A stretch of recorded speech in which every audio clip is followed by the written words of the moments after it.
Good morning. Oh, shoot. Good morning. Sorry, give us just 1 second. I turned this on too soon. That's okay.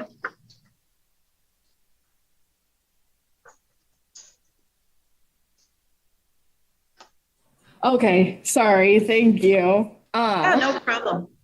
So we've got, and I know I've interviewed him before and I can't remember how to pronounce his last name. Is it Rayner or Rainier? Rainer. Rayner, okay. So it looks like the diversion to Fort Dodge is secured.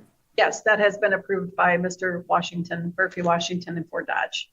Thank you for doing that. I know Yes, that was a big thing at the last interview. yes. Um, and it looks like he does have some support in the Fort Dodge area for some like outside groups that he's been working with. Right. He's been very involved in like Brothers in Blue and made very good contacts with those folks. Kelly Glasgow from, I don't know if he's with Church of the Damascus Road. They had come in quite a bit. And then now he's in the fellowship academy, which Mr. Glasgow comes in for that as well. But he does have people that he writes to here in Fort Dodge and that, talks to quite a bit. So yeah, I mean, as far as and compared to Polk County, where he does have a half brother in Polk County, but doesn't really, they're not close. And he kind of, as far as going there for a support, he kind of said, hey, I have guns in my house and I'm not getting rid of the guns, just so you can come here or visit me or anything like that. So it doesn't sound like Des Moines a place for him to go back to. So And I guess I know he's had multiple interviews with the board and they've never really gone super well. We are getting to a point where the reality is we're either going to sit him into TDD or get him out to the work release to try and get him stable. sure. And so, yeah, go ahead. No, I was going to say too is he's been incarcerated now 24 years. So, and came in, I think he's 47 now. So came in his early 20s, not a lot of work experience, somewhat socially kind of, I don't know if I want to say socially awkward, but you've probably noticed that as you've interviewed him previously. I think it's just, he hasn't had those he knows prison life now. He knows what it's like here. That's why my thought is, if the DOC would support and the board supports him, starting at the workplace, gradually introduce him back to the community with some supervision versus just TDD. You're at the end of your sentence, you're out in the community, and there you go. At least this way, he's got somebody he's got to report back to, someone that's going to be watching him for a little while, and some rules and parameters he has to follow. I think these situations are always difficult because we're kind of, everyone probably is a little afraid to like take that leap to send him to work release. But I feel in this case, like he needs this. He needs work release. So It seems like, reading the psych eval that we got and reading your recommendation, it kind of just sounds like he's a little lost in terms of knowing what to do for himself. That he needs somebody to guide him into like, here's how you get a job, here's how you get an apartment, here's how you do these things that he's never done. I agree. And I also think the family life wasn't, prior to him coming to prison wasn't the best, divorced parents.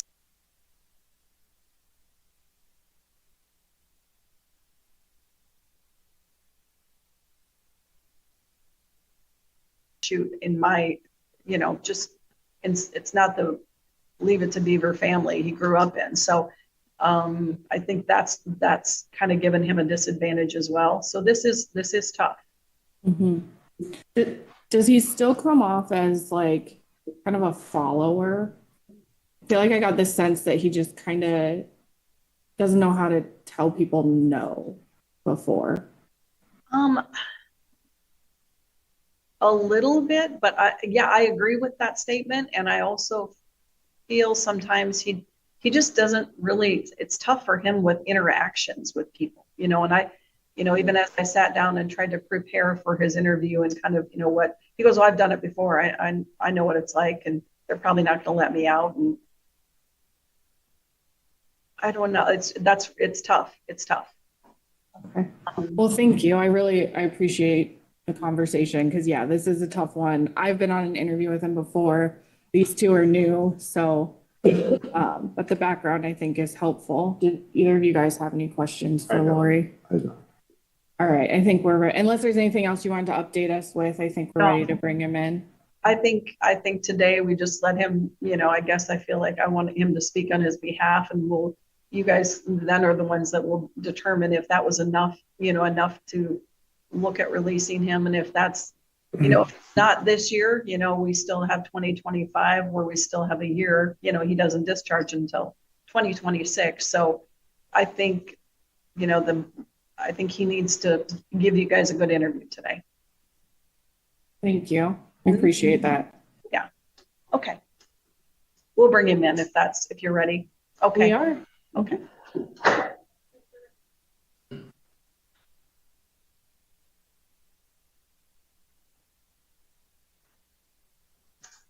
Yeah, come on in, have a chair.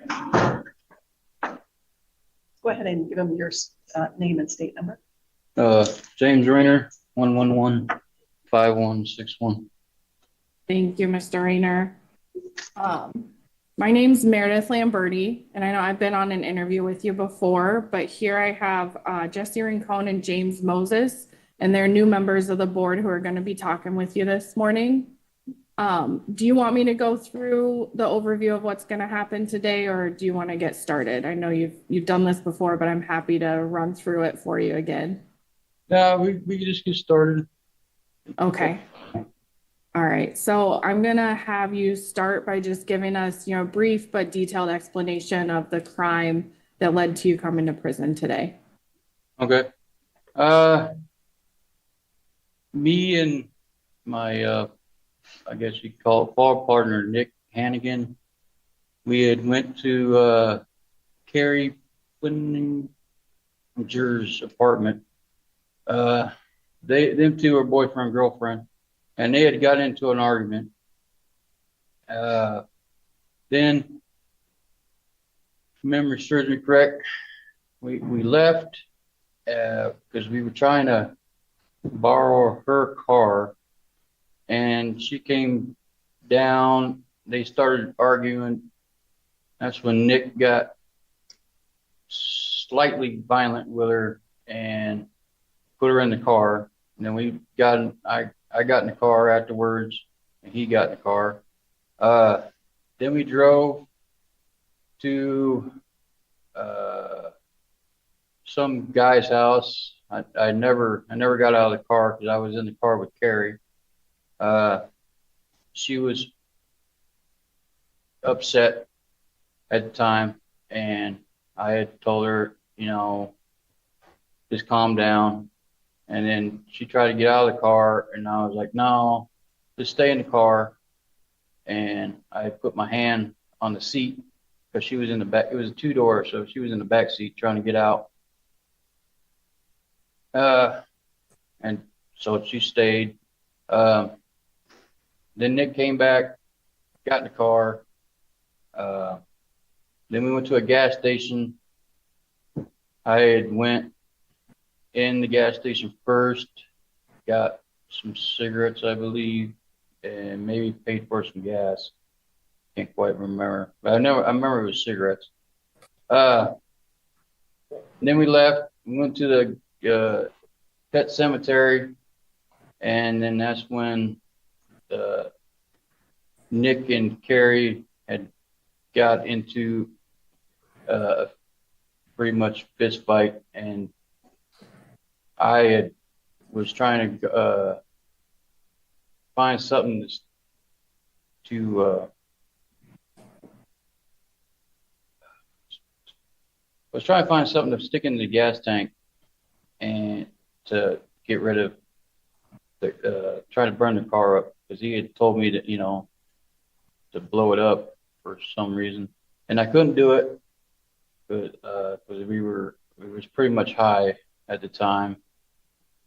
And then he had gotten a bottle out of the trunk, hit Carrie with it, and then he got back in the car because he was upset that I couldn't burn the car, and that's when he ran her over about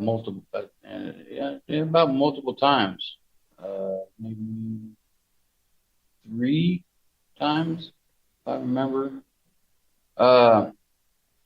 And then we had panicked because she wasn't moving, and that's when we took off, and we went back to my buddy's house, Octavio Oliveris' house, and that was pretty much it.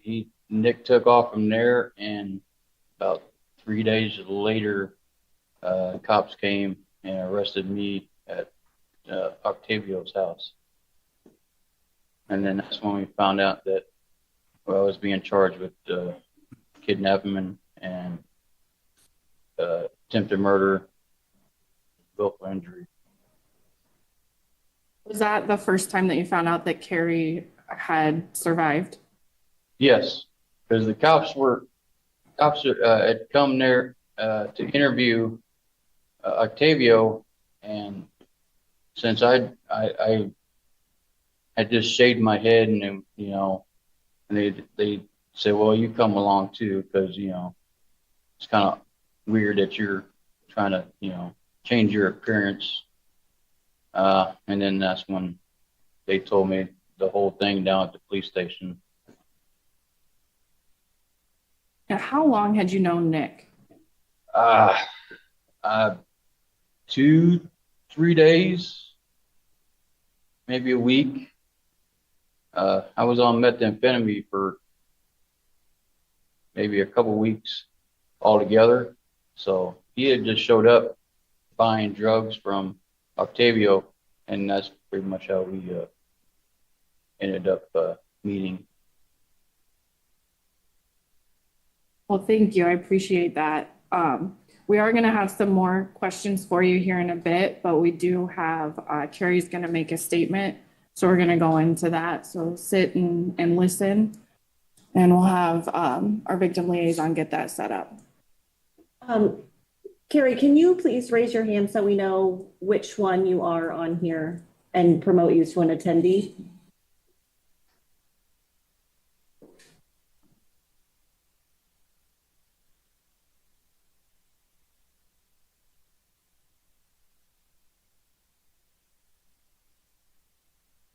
Can you raise your hand on here so that, Carrie, so we know which one you are to promote you to attendee?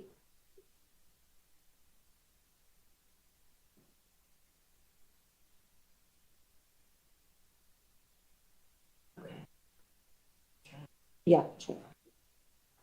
I think it's a second one. That's the advocate. That's why she might be with her. But yeah, fair. Let's try it. Let's ask her. Yeah. Aaron, is Carrie with you to make the statement? She is not. She Okay. indicated that she is on the call, but she is not physically with me. Okay. There's one more. I think I know which one she is. Thank you, Aaron. Thank you. Do that, yeah. Carrie, is this you? And if it is, can you accept the request to be promoted to panelist?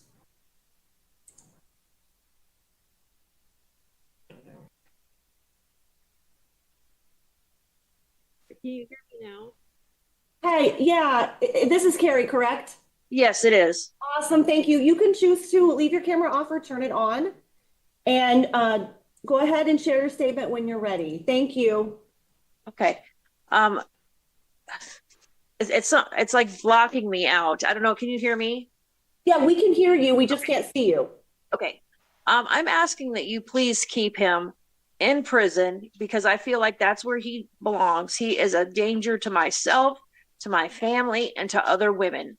And the story that he just gave you doesn't even match what he said on the court documents.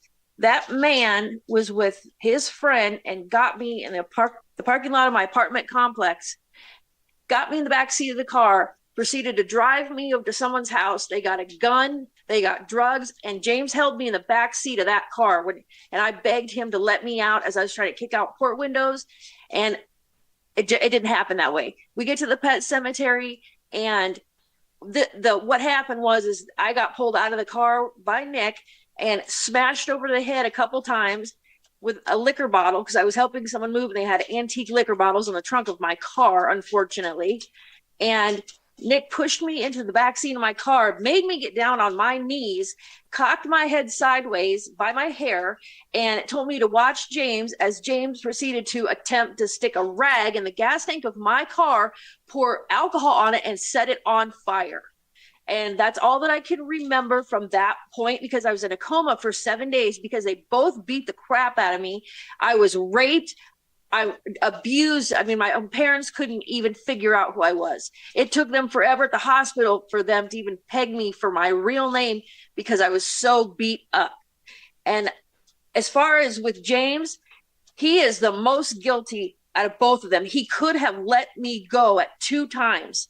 So I don't know where he's getting his statement from. And the other thing that I would like to have is a confession from him. I'm trying to set something up to where I can go to see him and it being recorded for both of our safety. I'd like to know the truth about what really happened, because he just sort of seemed to think that he didn't do a whole heck of a lot. He was just along for the ride. And that is not the truth at all. That is a complete and utter lie. And even his testimony that I have, it's completely different than what he just said to you. The only reason why he is not sitting in there with a life sentence like his buddy is because he agreed to cooperate with the state.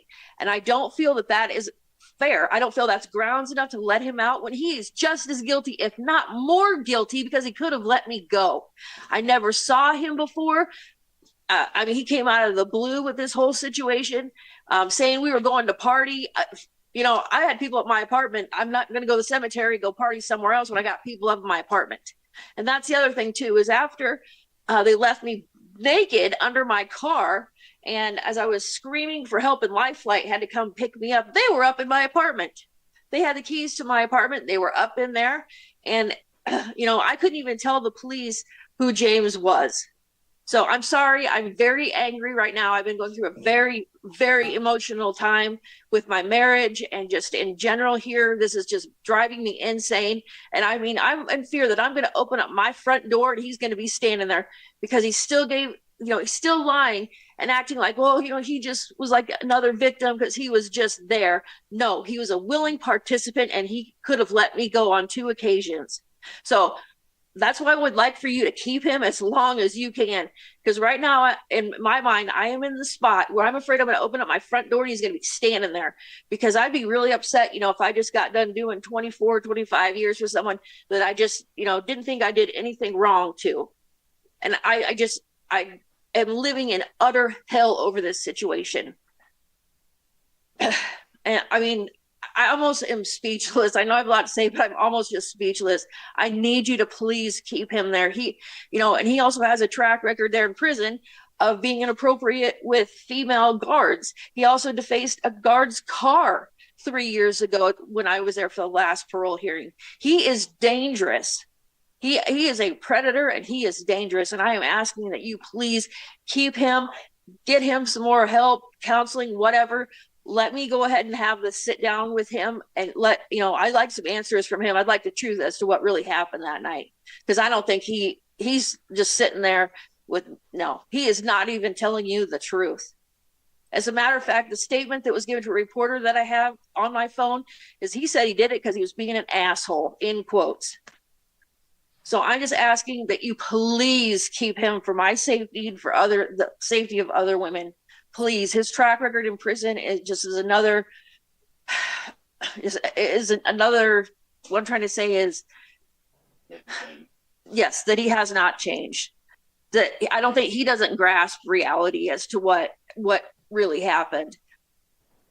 So that's all that I have to say. I guess I'm having a really hard time with this, and I just ask you, please keep him. If not for my safety, for the safety of other women. He is dangerous. And I'm afraid, yes, he is going to do this with someone else. Thank you. Thank you, Carrie. We appreciate it. I know that you've done this a number of times for the board, and we really do appreciate your input and, putting yourself through that again and again. Thank you for being here. You're welcome. Thank you, Carrie. We're going to move you back to an attendee, and you can still watch the rest of the interview and hear the decision at the end. Thank you again. All right. So I heard or saw you nodding along at a couple of things, and I just want to hear, Mr. Rayner, what your response is for the board to hear, or anything that was going through your mind while you were listening to Carrie's statement. I wrote down this, and I know words can't really change a lot, but what I wrote was, there's not a day that goes by that I do not think about what happened. I take full responsibility for the hurt and pain that Carrie went through. I empathize with her feeling for the triggers which I caused her over the years. And this must have been very overwhelming, and there are no words truly that could ever make up for my actions. I believe and know that who I am now should have been who Carrie should have known on that painful night. And that is a thoughtful and caring person. And also, all I can say is I'm sorry and be remorseful for others and for Carrie at this time. Thank you. Appreciate that. I am going to save my questions for the end because I've already talked to you before, and I'm going to let Jesse and James go first and see what questions they have for you. James? Yes, thank you. How you doing, Mr. Rayner? I've been better. Okay.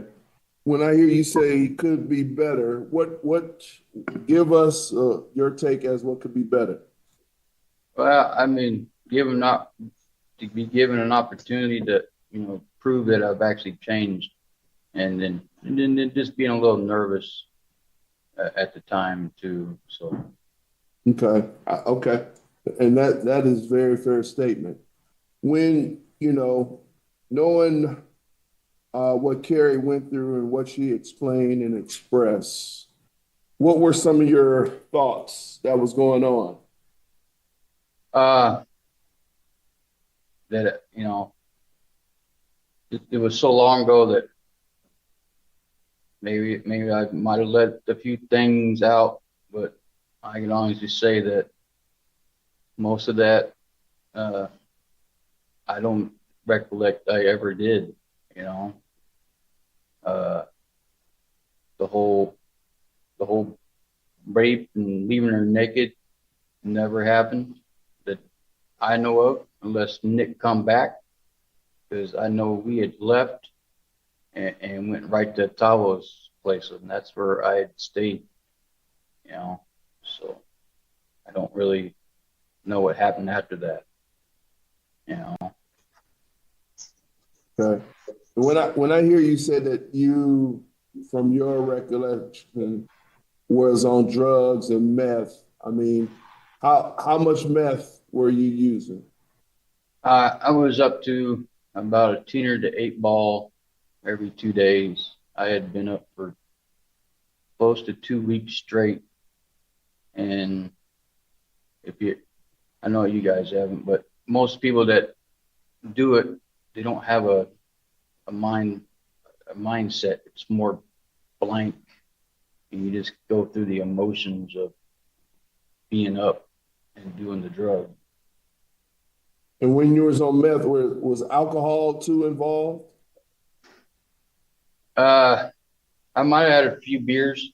You don't really eat or drink while you're on there. You can more get like lockjaw, and you just want more and more of the drug itself. Okay. And then with the co-defendant, it was my understanding you shared that you only knew him for 2 to 3 days. Yes. And within those 2 to 3 days, what was enticing or excited about that relationship other than using drugs? It wasn't. That was really the only connection that we ever had.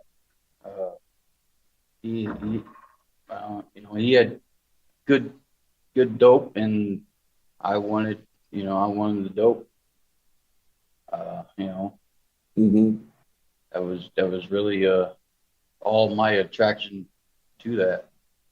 I just I was young, and I was in that party mindset of all the time, and so that was really the only lure that he held.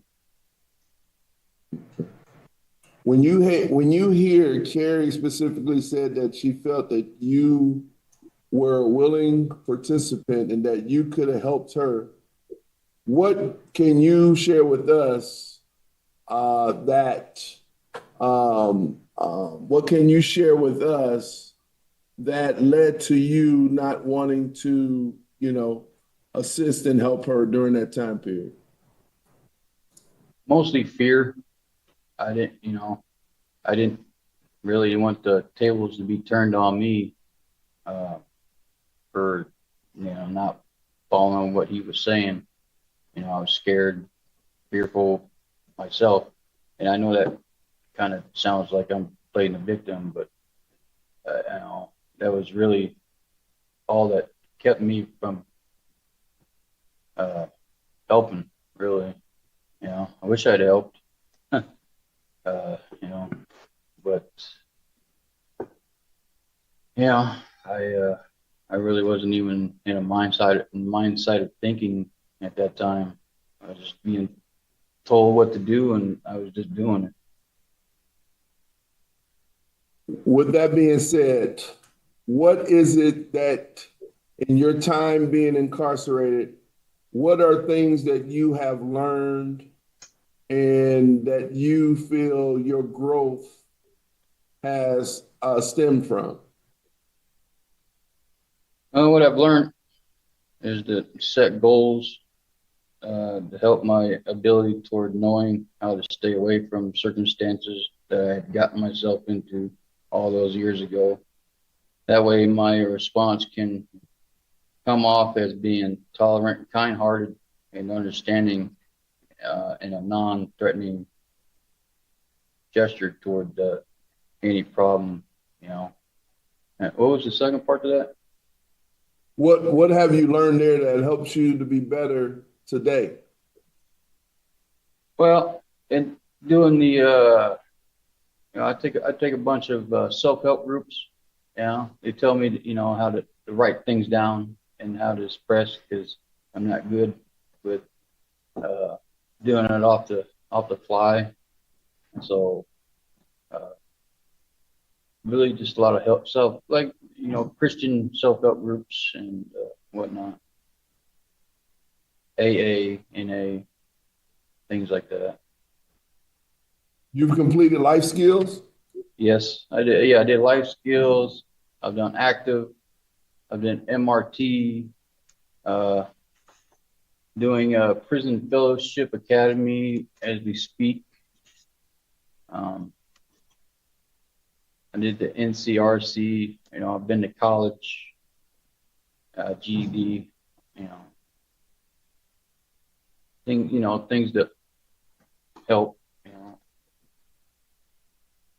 Okay. So if I was to pick life skill, could you share with us what you took from life skill or what you've learned? See, life skills. It was mostly how to balance financial stuff. What else? There was how to read situations that might pop up. Um, Okay.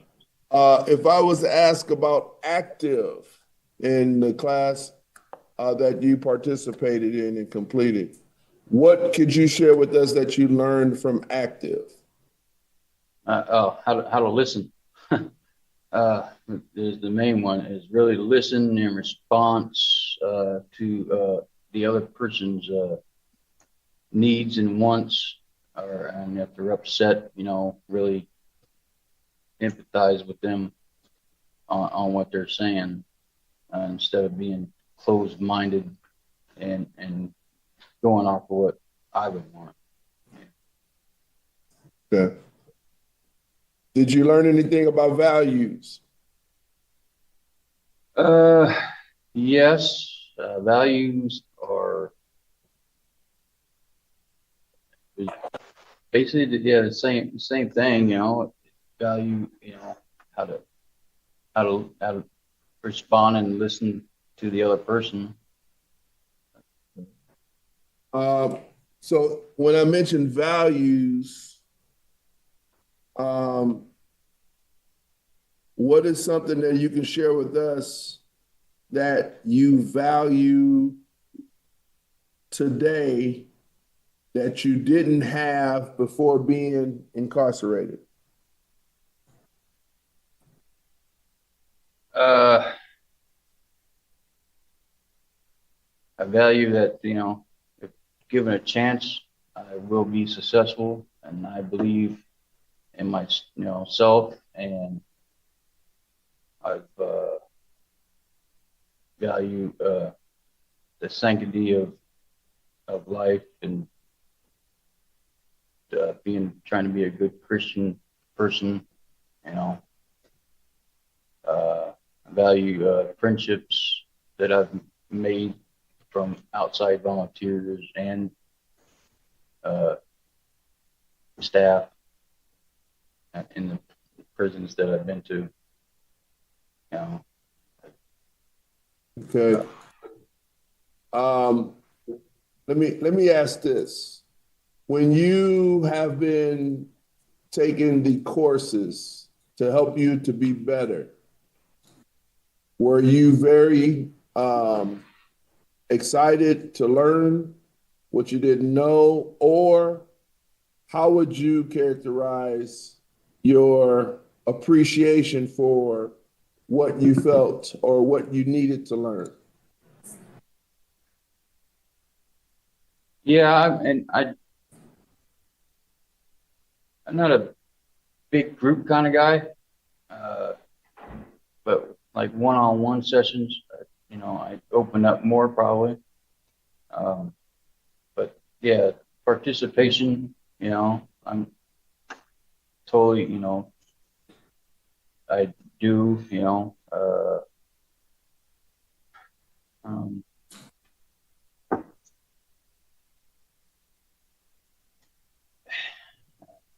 I don't know. Okay. I was just, curious. I was just trying to get you to share. You spent 24 plus years there. And within that time, just looking for you to share some insight, some information that would be helpful to us, that could be also helpful potentially to Carrie, and just you sharing some of your growth as you stated early on before you heard Carrie speak, that you are better in a sense. Sharing that information could be helpful towards your cause. Does that make sense? Yeah, that makes more sense. Okay. So,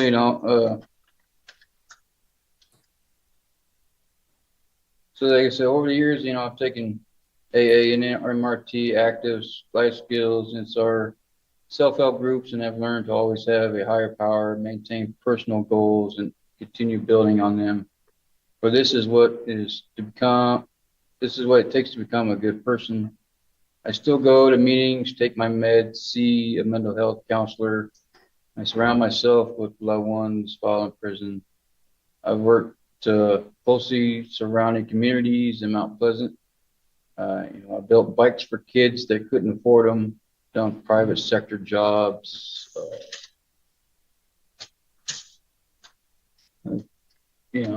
worked closely with the highway patrol down there in Mount Pleasant by doing lawn care. I've raised leader dogs here in Fort Dodge for blind people. I've successfully done warehouse maintenance and tools and part rooms. A full detail of resume, GED, college for baking. Working closely with Pastor Stone at a church here in Fort Dodge. I've been successfully in contact with Kelly Glasgow also. He's the head guy for Church of Damascus Road, which I talk to him twice a week, every week. He has said that upon release, I would have a ride to and from work, apartment would be fully monitored by him and other members would monitor my reentry. They're just not going to give up on me. I've gotten a work release here in Fort Dodge to approve me to be diverted so that I don't even have to be in Des Moines ever again. I don't want nobody to fear that, I'm gonna show up at door, at their door. I don't even want to think about that, Okay. I appreciate you sharing that. Please know that your information and insight, despite how you stated words aren't or can't be helpful, you sharing with us can help us to understand you with your words, if that makes sense. Yeah. And you gave us some information that I don't think I would have known unless we were able to ask, if that makes sense. Yeah, okay, I see what you're saying, yeah. Okay. I'm going to conclude my questions and I'll turn it over to my colleague. Jesse, do you have any questions? I do. Hello, Mr. Rayner. I'm Jesse Rincon. Nice to meet you. Nice to meet you. As you were telling what happened on the incident, the night of the incident, you had observed your co-defendant attack and hit and run over. What were your thoughts at that time? I didn't really have any thoughts at that time. Like I stated, it was when you're on drugs, you really, for that long of a period of time, you're kind of just a state of blackness, Okay. So when you were asked to blow up the car, did you say, no, I don't want to do that? Or did you just? I didn't say any of that. I just did what I was told.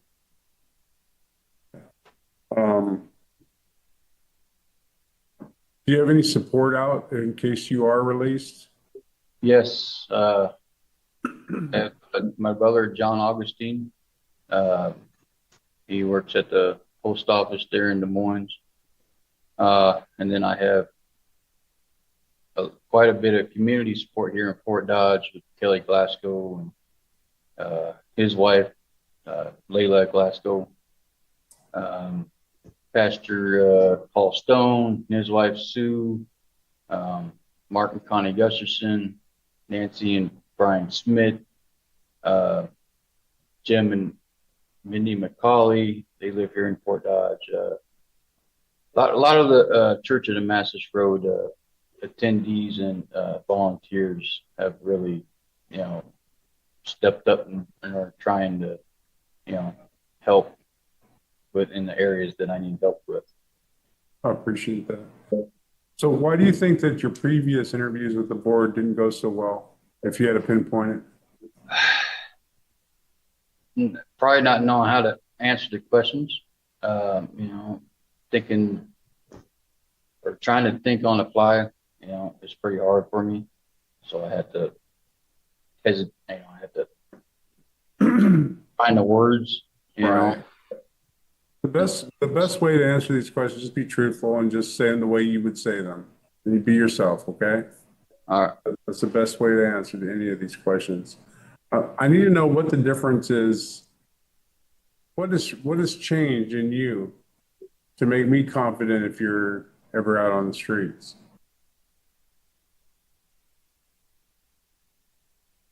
I really just want to have the opportunity to prove to everybody, you guys, and people out in the community, I want to prove to them that I actually have changed. I'm not. But without having to prove to me at this point for yourself, what do you feel has changed in yourself? What's Well, different about you now?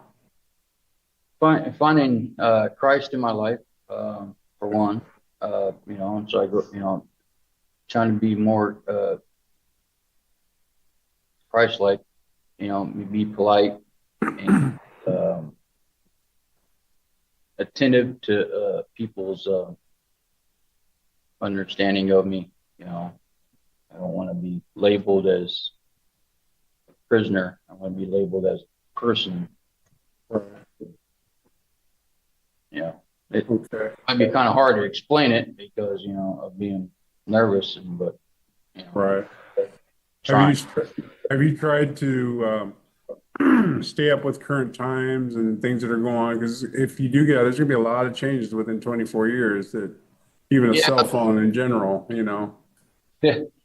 I've had a few conversations with my boss, Carrie Nyrn. She used to explain to me how to work phones, where to go. Um, culture shock is probably going to be very overwhelming. But I can't state enough more that Kelly Glasgow really, really is trying his hardest to help me overcome those barriers. Like I say, he comes in twice a week here to the prison to do Prison Fellowship Academy class. And we're constantly in contact. I call him on the phone, a few other they're ex-volunteers, the other ones like Mark and Connie, and but they go over like how to you can't say too much on over the phones because people might think that I'm trying to manipulate somebody, but you try to go over like balancing checkbooks or how to come here to Fort Dodge and find places to go to get help. Right. Well, that looks like you've exhausted your resources as best you can, with your ability. I have no more questions for you, and thank you for answering ones I did have. Thank you. Right. I just have a couple of questions for you. What kind of work do you think you plan on doing? Again, Kelly Glasgow has gotten me an actual job. Upon answer today, Kelly has gotten me a job at Cope fertilizer plant here in town, starting at $29.50 an hour for maintenance. They have full resume of mine. Just last Thursday, he told me if everything goes good, all I have to do is go there for a job interview and fill out the application. And he's really done a lot of legwork to get things rolling. So it's kind of like prison advocate.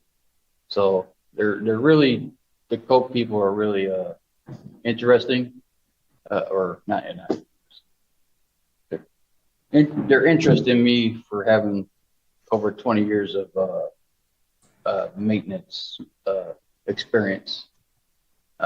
So there's that. And then I was thinking about maybe going across, if that all goes well, as a side thing, go to the college across the street from the prison, and maybe learning to get a CDL license because they got the truck driving school there. So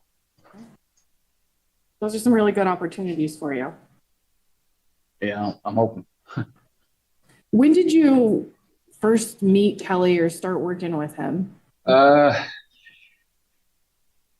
would say it was about 4 or 5 years ago.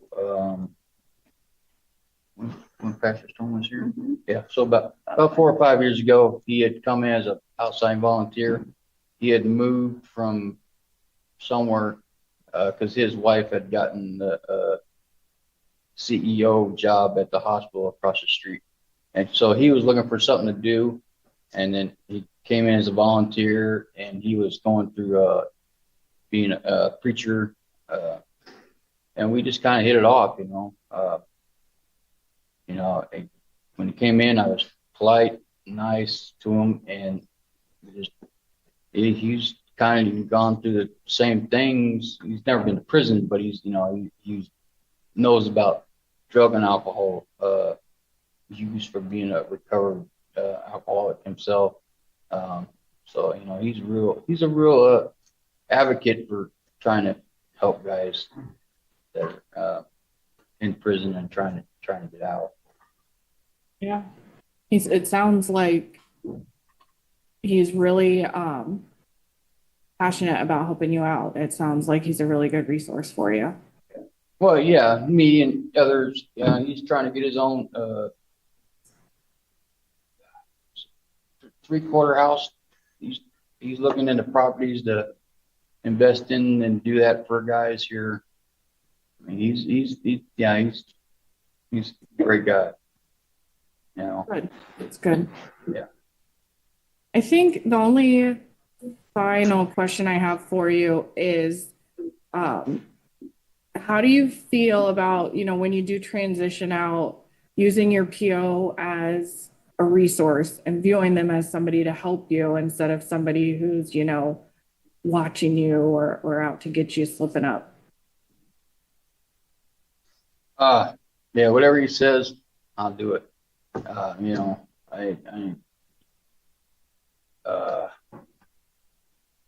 really just, don't want to fail. I don't want to be a statistic, I want to be successful. I want to, I believe in myself and I will do whatever it takes to prove that to myself and others, and not let people down. So yeah, whatever the PO says, it goes. I am not at all going to be looking for off-putish, I guess, in a sense, not following rules and things like that.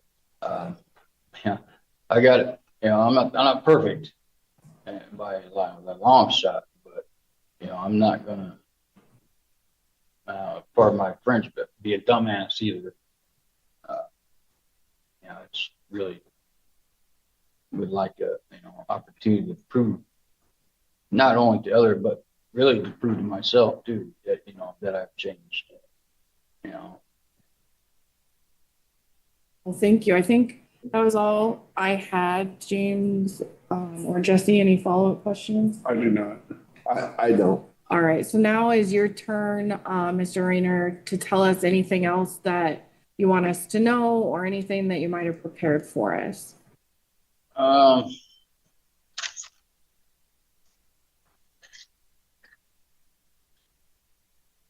Just upon release from prison and work release, I plan to continue with my job, attend AANA, go to all parole office meetings, church, enroll in the truck driving school, like I said, reach out to the Prison Fellowship Academy to further my outreach program with them and their outside volunteers. Once that is started, I believe that it'll be best to give back to the community after release. Giving oneself is a positive step towards others in need. The ability to do this, I believe, also will help someone to do good, which by telling them my story and showing them the changes in my own life, hopefully they will take a look at themselves and hope for the best like I do. Thank you. Okay, thank you. Appreciate that. We're going to go into our deliberation now, so you can sit back and listen. I'll let you know what our decision is. All right, so Jesse and James, it looks like, so this one, because of the charges, is one that would need to be a work release C11. And I can open it up and what your thoughts are on the recommendation of work release. Or I can go first. If you don't mind. Yeah, because I appreciate Carrie being here. I know I've heard her statement last time. I heard it again today. I know that she's done this for all of his interviews, and I appreciate her, putting herself through that, year after year. I can't imagine the impact that that's had on her. I think that this is by far the best interview that we've had with him. I thought that, I appreciated that he had some things written down for us that he had prepared. I appreciated, the thought that he's put into his plan. I appreciate the diversion that is in place for Fort Dodge. And, we talked a little bit with Lori at the beginning about, the reality of the time frame that we have here with a TDD coming up in 2026. I don't think that it's helpful to anyone for him to sit until then and then discharge without any resources, any help. I really think a transition plan is key here. And I think that stepping him down through the work release, it has to come back, to us for review before he can go out to street parole. I think that that's best for everyone involved. It's best for him to help him get out and find stability. It's best for the community for him to not just leave with nothing and have nowhere to go, because that really just results in him not having a place to go, potential homelessness, loss of job. I think that this is a really thoughtful plan. I appreciate the diversion a lot. I know that that's never going to alleviate all of the victims' concerns, but it's at least something that we can do. So I'm going to support this recommendation for work release with the C11. So let me start getting these. As far as coding, I do see a recommendation for that 20B. I'm going to support that. I don't know that he would qualify for an early discharge, but I think that having it there as a little bit of security is good. And then I see in the 40A, I think substance abuse evaluation, it's been a long time since he's used, but it sounds like he does want to engage in the AANA community. I also think mental health counseling, it sounds like one-on-ones are really helpful for him. And then continuing with his medication, which it sounds like he has been doing. And then I think that's all I have for the 40A. And then I see a recommendation for the 50A as well. I think that's a good place to start. It doesn't sound like alcohol was a primary issue for him. But with a substance abuse history and with a transition, I think it's a good place to start. When we have a history of substance abuse, those are the codes that I see. So who wants to go next? Well, like you said, I think I wasn't on the last interview, but if it was last year, I probably would have said no. But being where we are with time constraints, and then I want to see him with some kind of structure of supervision. I know what parole officers, being a former parole officer, and the structure that a PO can provide for him and his transition after 24 years. So he's going to need to reacclimate into society. As hard as it is, I am going to say yes and agree with the DOC release. I appreciate the victim's comments, and it weighed heavy on me. But I am going to agree for this transition because it's necessary at this point, I believe. So it's going to be the same codes that you had mentioned with the C11, like you said. And yeah, I'm in agreement. James? Yes, thank you. It was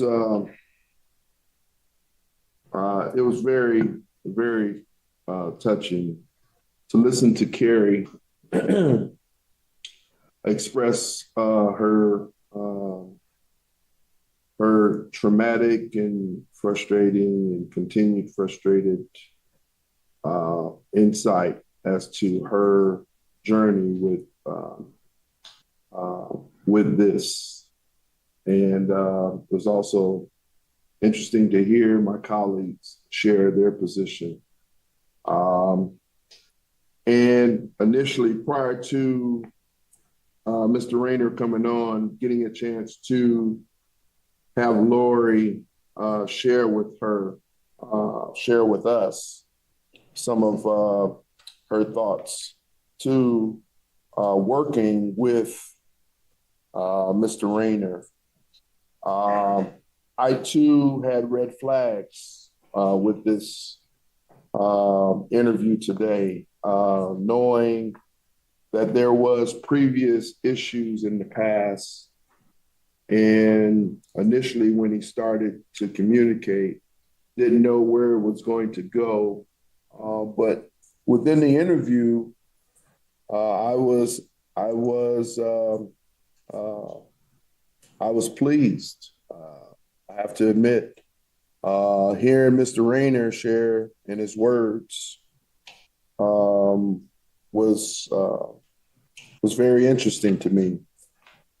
Seeing that he has been active and has exhausted all resources that he can, and continuing to be a willing participant, to be engaged with wanting to grow with the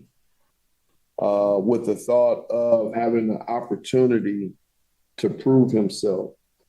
He left me with the impression that he's an action-oriented person, and not necessarily, someone who likes to state things in his words, rhetoric, so to speak. As tough as it is, I am too in agreement with my colleagues. I am in agreement with DOC's recommendation with a work release C11. The codes mentioned the 20B for no early discharge as stated. I agree with the 40A with the substance abuse,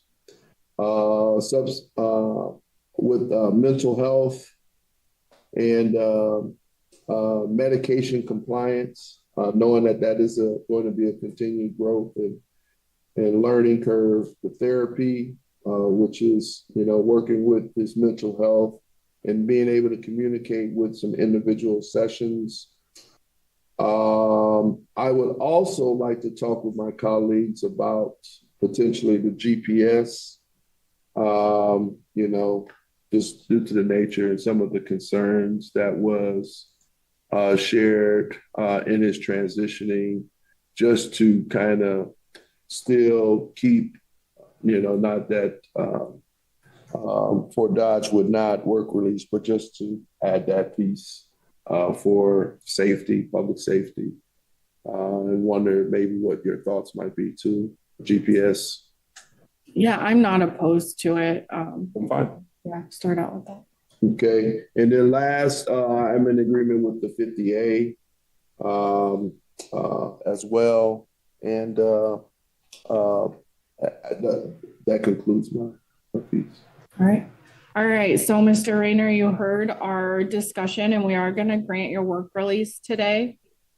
Okay. I've seen a lot of growth since our last interview, and I appreciate the preparation that you did for today. It was really evident to us. So I'm going to talk you through some of the stuff that we were discussing so you understand everything.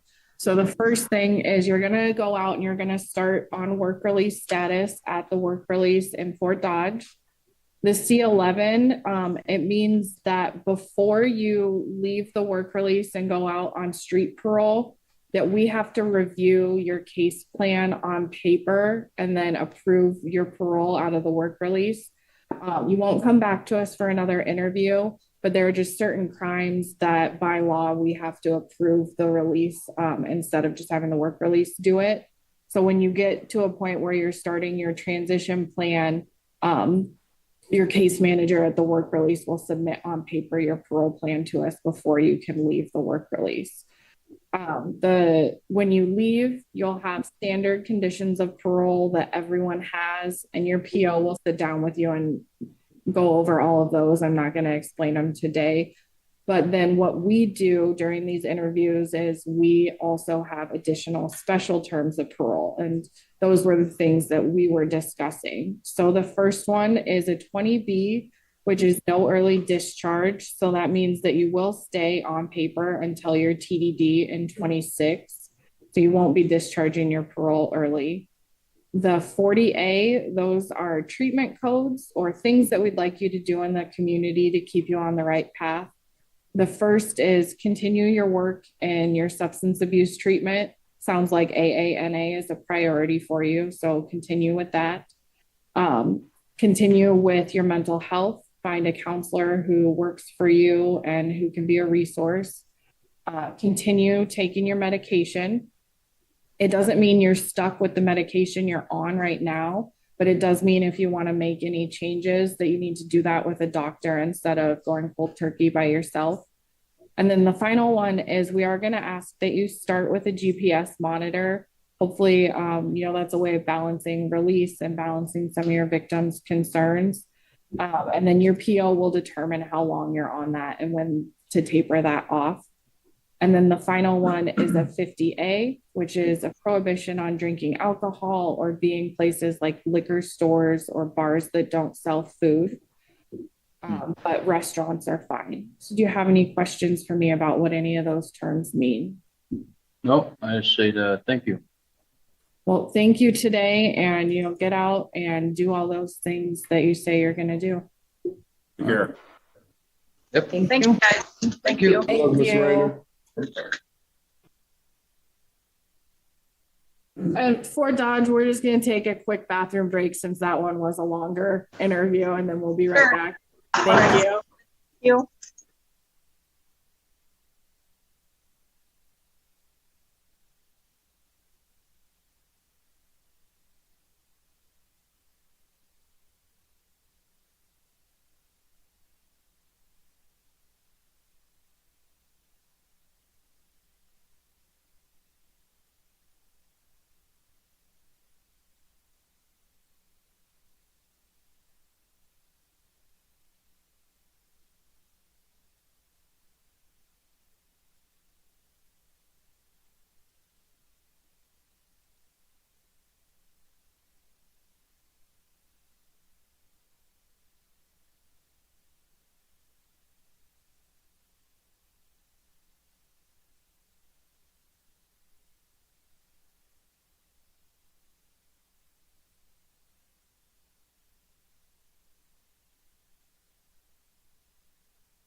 Morning.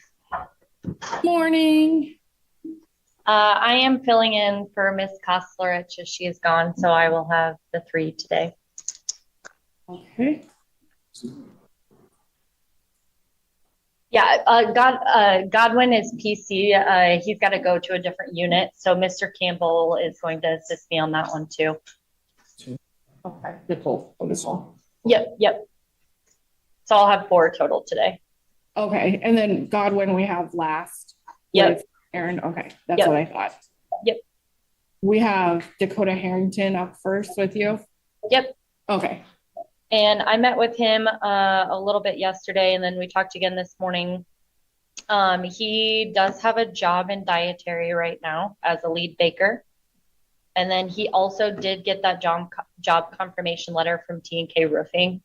And then he also plans on doing a part-time type thing with the Finish Line in Coralville as well. Okay. Does the same recommendations apply to special sentence that you know of, Nicole? Yes. Okay, no changes or anything? Nope, no changes, just that diversion. All right, thank you. No problem. Colleagues, any questions for Nicole? Not. Nope. All right. Hey, Nicole, please bring them in. Perfect.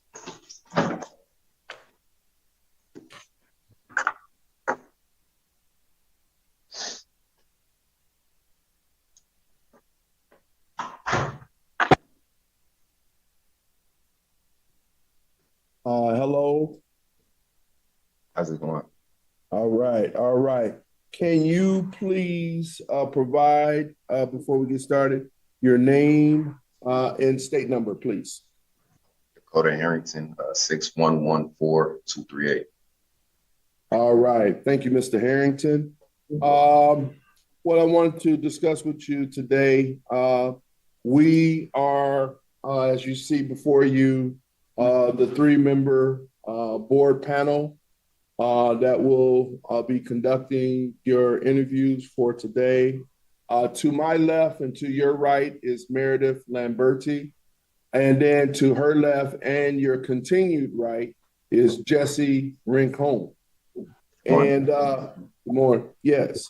And so wanting you to know that this interview is of public forum, but with the public forum, no one from the public or media can participate. However, with them not participating, this interview will have personal and confidential information that may be discussed, including but not limited to your medical history, your mental health history, your treatment history, and or other confidential information. Is that what you are to understand of this process today? Yes, sir. All right. Do you wish to continue? Yes. All right.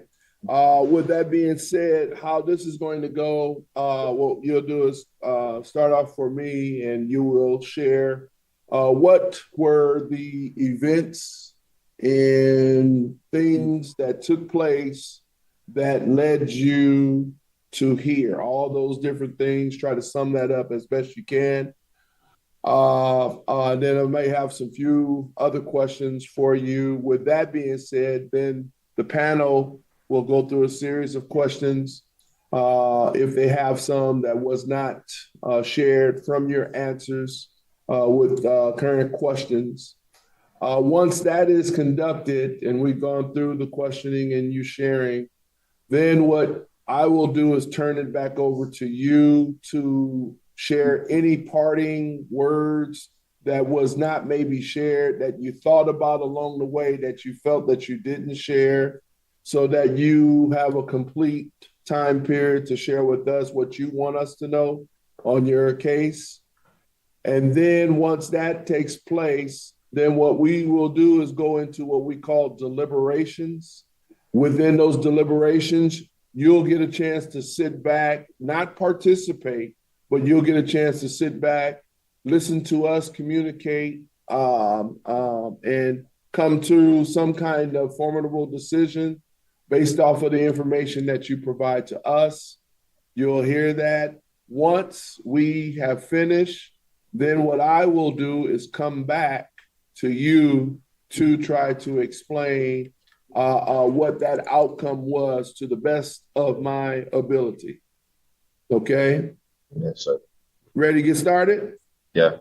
All right. So, can you share with us, give us a summary of what led to your incarcerations or things that have gone along the way with being incarcerated as the outcome? Are you referring to like my charges or referring to my violation? Charges, violations, just things that led to you being placed in incarceration.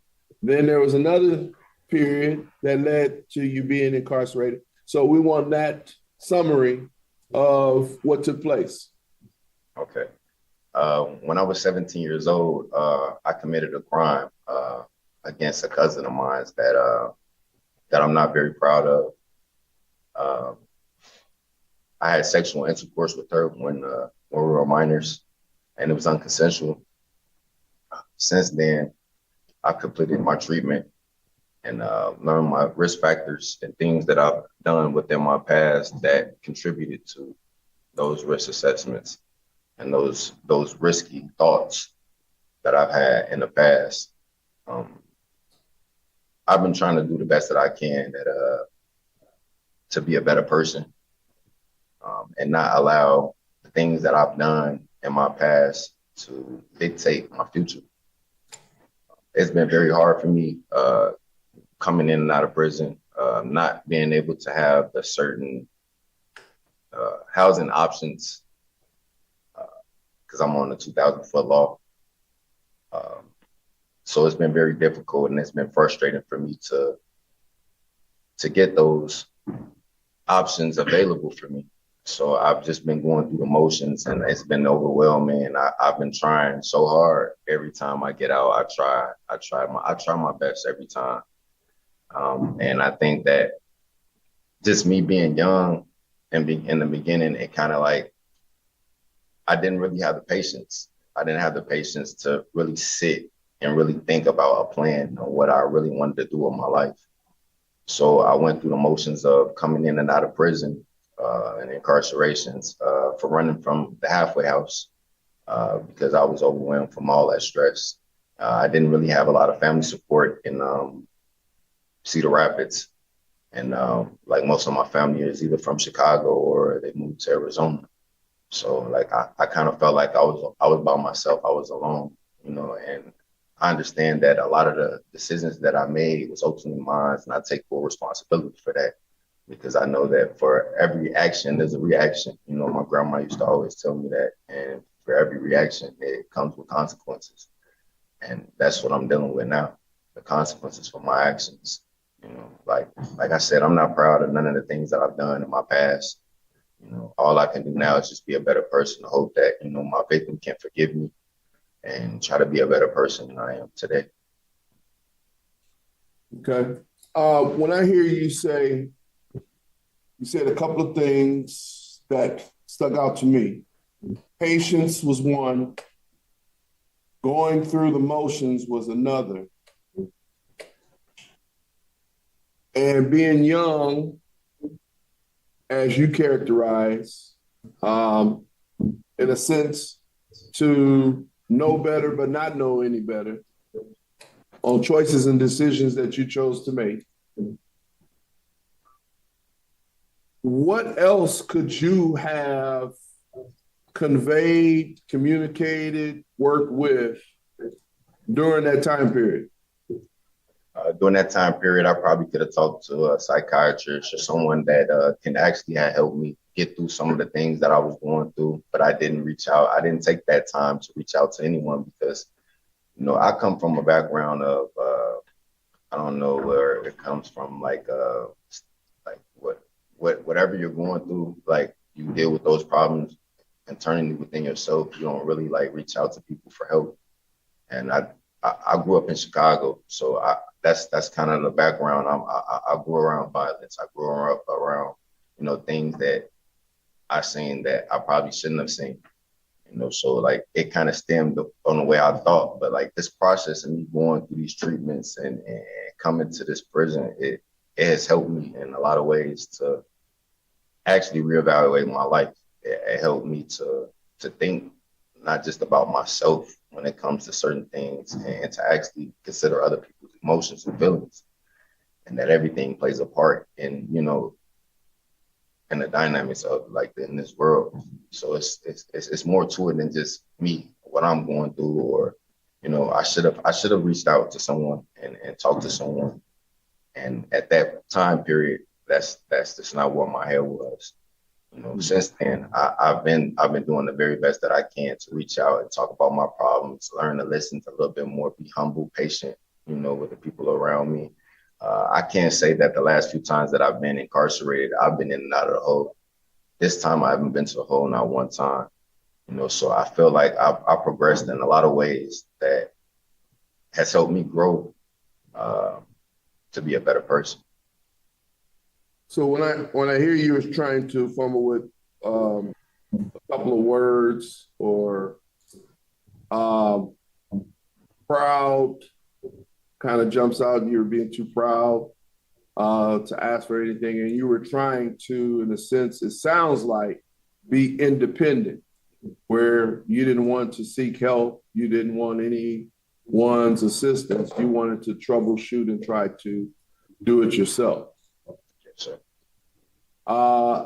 From that, it led to choices and decisions that was not in the best interest for your well-being.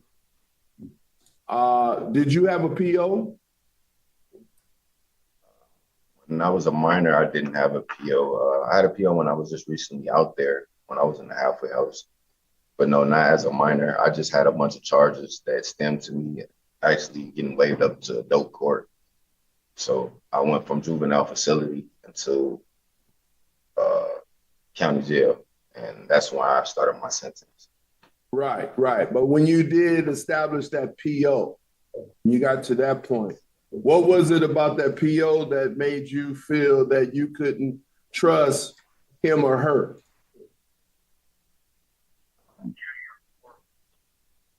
I don't know. Because we're talking about building relationships, talking about helping you to be your best for your well-being, talking about navigating through hardships and your journey from within all of that. What was it about that PO that you did not trust him or her? If I'm being completely honest, I had a female PO. So considering the charges that I have, it's ultimately embarrassing to even have to even communicate with a female or to talk with that person about certain things requiring me to do. And just it was embarrassing for me. That's what it really boils down to. It was embarrassing for me to come out and actually express myself in ways where I thought that it would have been come out as a biased opinion, or that I would be judged. Okay. Okay. So with that being said, and in dealing with the realistic world in your position as you're trying to share with us in a potential transitioning from where you are at, what does that look like today if in working with a female PO? It's totally different. The last PO that I just had was actually a female, and we got along pretty well. Like I was doing everything I was really supposed to be doing while I was out. I had 3 jobs. I was working. She allowed me to do a lot of things that a lot of POs wouldn't even allow certain people to do while they were even on their stipulations. I think it was the fact that I had married a female who had minor children, and the father didn't want me to be a part of their lives because of my charges. So he wouldn't agree to us being together and me being around his children. So he ultimately called down to the halfway houses and tried to, was trying to get me in trouble, but my PO had already allowed me to be around them. And she changed the stipulations on a pass, and I was not notified. So when I went on my pass, the ROs came to the park where I was at with my mother, my sister, my wife, and the kids. And they told me that my BO had changed my stipulations on my parole and that I had to come back to the halfway house. So I was a bit confused on what exactly was taking place. I thought that I would only get a report for it. They allowed me to go to work the next morning. And then I got a call from my PO saying that I should turn myself in. And I was in distraught because I had just recently got out of prison. Like, and to have my life going so well, and for one thing to disrupt that, it caused me, it made me go on the run. I felt like that was just my only option that I had. And I know that it seems kind of stupid because if I would have just turned myself in, I possibly wouldn't even be here. I possibly could have actually went back to the halfway house. So I kind of made it work for myself. And if I would have thought then what I know now, I wouldn't have made that same mistake. Mm-hmm. Okay. I appreciate the transparency that you shared. What I'm going to do is close off my questions and allow, well, not allow, and have some of my colleagues share what their positions are, their questions for you. Okay. So with that being said, Jesse, are you? Yeah. Okay. Yeah. All right. How you doing, Mr. Harrington? I'm Jesse. Nice to meet you. Nice to meet you, sir. Thank you. A lot of times during these interviews, we don't get good reports, but I noticed one, and I want to bring it up. It said that you've gotten good reports from your counselor for being very mindful to your community and even called a role model. How does that make you feel? It made me smile. That's good. That's good, because I don't want you to lose that feeling. When you have that kind of sense of accomplishment, it's very important. So I commend you for that it was noticed by someone. Thank you. You're 31 years old now. So what is your 5-year goal once you're out? My 5-year goal once I'm out is first to establish myself with employment, to be able to save up some money so I can be able to financially be stable, get my own place, a car so I can get around to and from work. Also to build my own business. I've been reading a lot of books on LLCs and S corporations, and I would like to open up my own either food restaurant or a fast food truck, mobile food truck. Nice. There's a lot of work to that, but they are, accessible, and you can do it. Just takes a lot of dedication. My next question for you is, what are you afraid of losing, and why does that matter so much? I think the most thing that I'm afraid to lose is my freedom. I'm sorry, I didn't hear you on that one. My freedom. Okay. And the reason why I say that is because since I was 16 or 17, this is all I've seen in and out of prison, in and out of juvenile facilities. And it's like, when you get that rush, when you know you're going to jail, it's like, it's a feeling that that you're going to be down for a while, and you don't know when you're going to get out. Just to watch people's lives go by, family members deceased. My wife actually had breast cancer, and I wasn't able to be there for her. She lost our son while I was in the county jail, and I wasn't able to be there for that. So I lost a lot. I lost a lot this time, and it really opened my eyes to see that freedom is very important. Are you still in that relationship, sir? Yes, sir. And how's it going so far? It's going pretty good. And, this kind of breaks. It's designed to break a relationship. Not being able to talk to that person when you can, or their person being able to reach out and talk to you when they want. and just, lockdowns and things of that sort, not being able to communicate. The communication is the key when it comes to relationships. And I had to grow to understand that, I just had to appreciate her for what she can do, why she can, because ultimately, no one really has to be down for anybody that's incarcerated. It takes a lot for a person to commit to that person and to be that backbone that they need while they're here. So I definitely commend her and I appreciate her for that. That's a good statement because a lot of people don't understand what people go through to try to help one that's incarcerated or whatever the situation is. So I'm glad you appreciate what she can do. That's very important. My last question for you is you took Thinking for a Change, correct?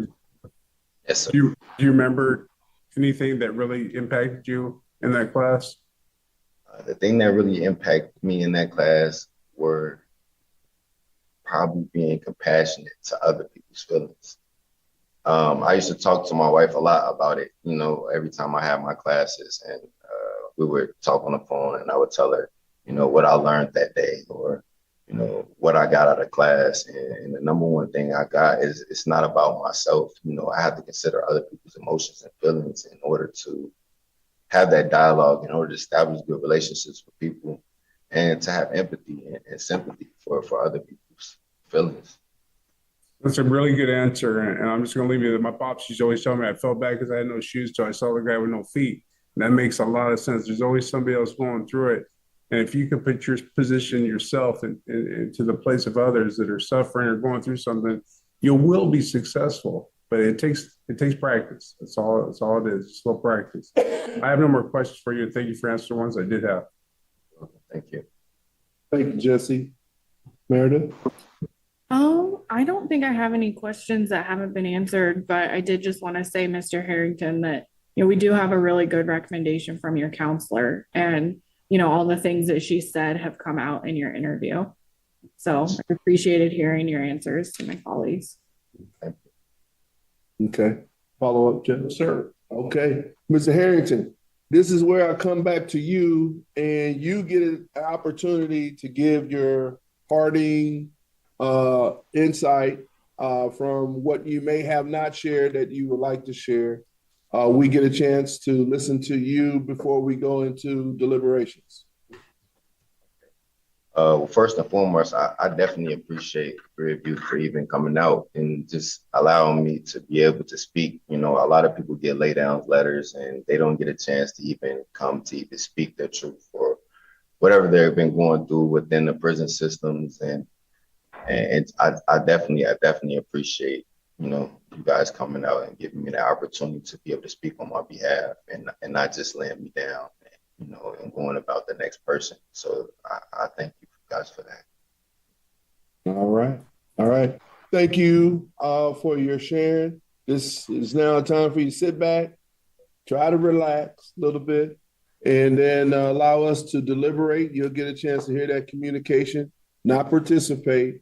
And then once we come to some conclusion, I will come back to you and let you know how that turned out. Yes, sir. All right.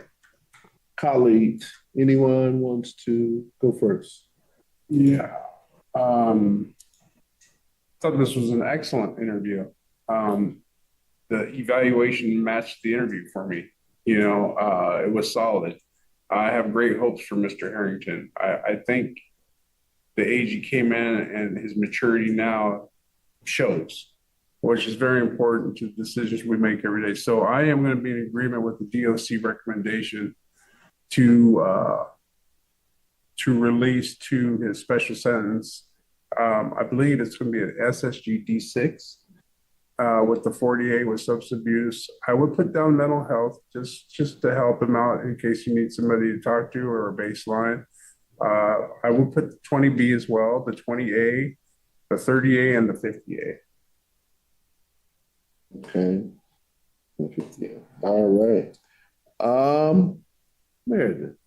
Yeah, I thought this was a really great interview too. I thought that he showed a lot of insight, when he was talking about his past and frustration with his housing restrictions and, just going in and out and kind of um, you know, the frustration with doing the same thing over and over again and what he's had to miss out on. I think that, like Jesse said, the maturity is there. I mean, he has great reviews from his counselor. He, you know, was open and honest with us. I think that he's in a really good place to go out and be successful. He's got, you know, employment lined up. He's been paying his fines. He's, you know, really honest about those relationships with people on the outside and the impact on them, which I think is really emotionally mature. And I think he's just ready to get out there and get going and get back to life. And so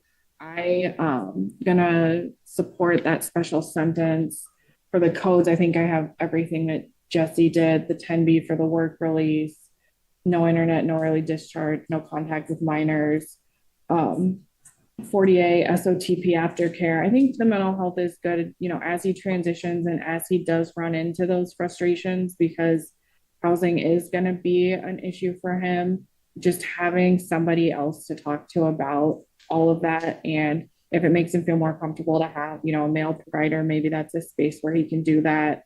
And then I do see an old recommendation for a substance abuse evaluation, so I'll support that.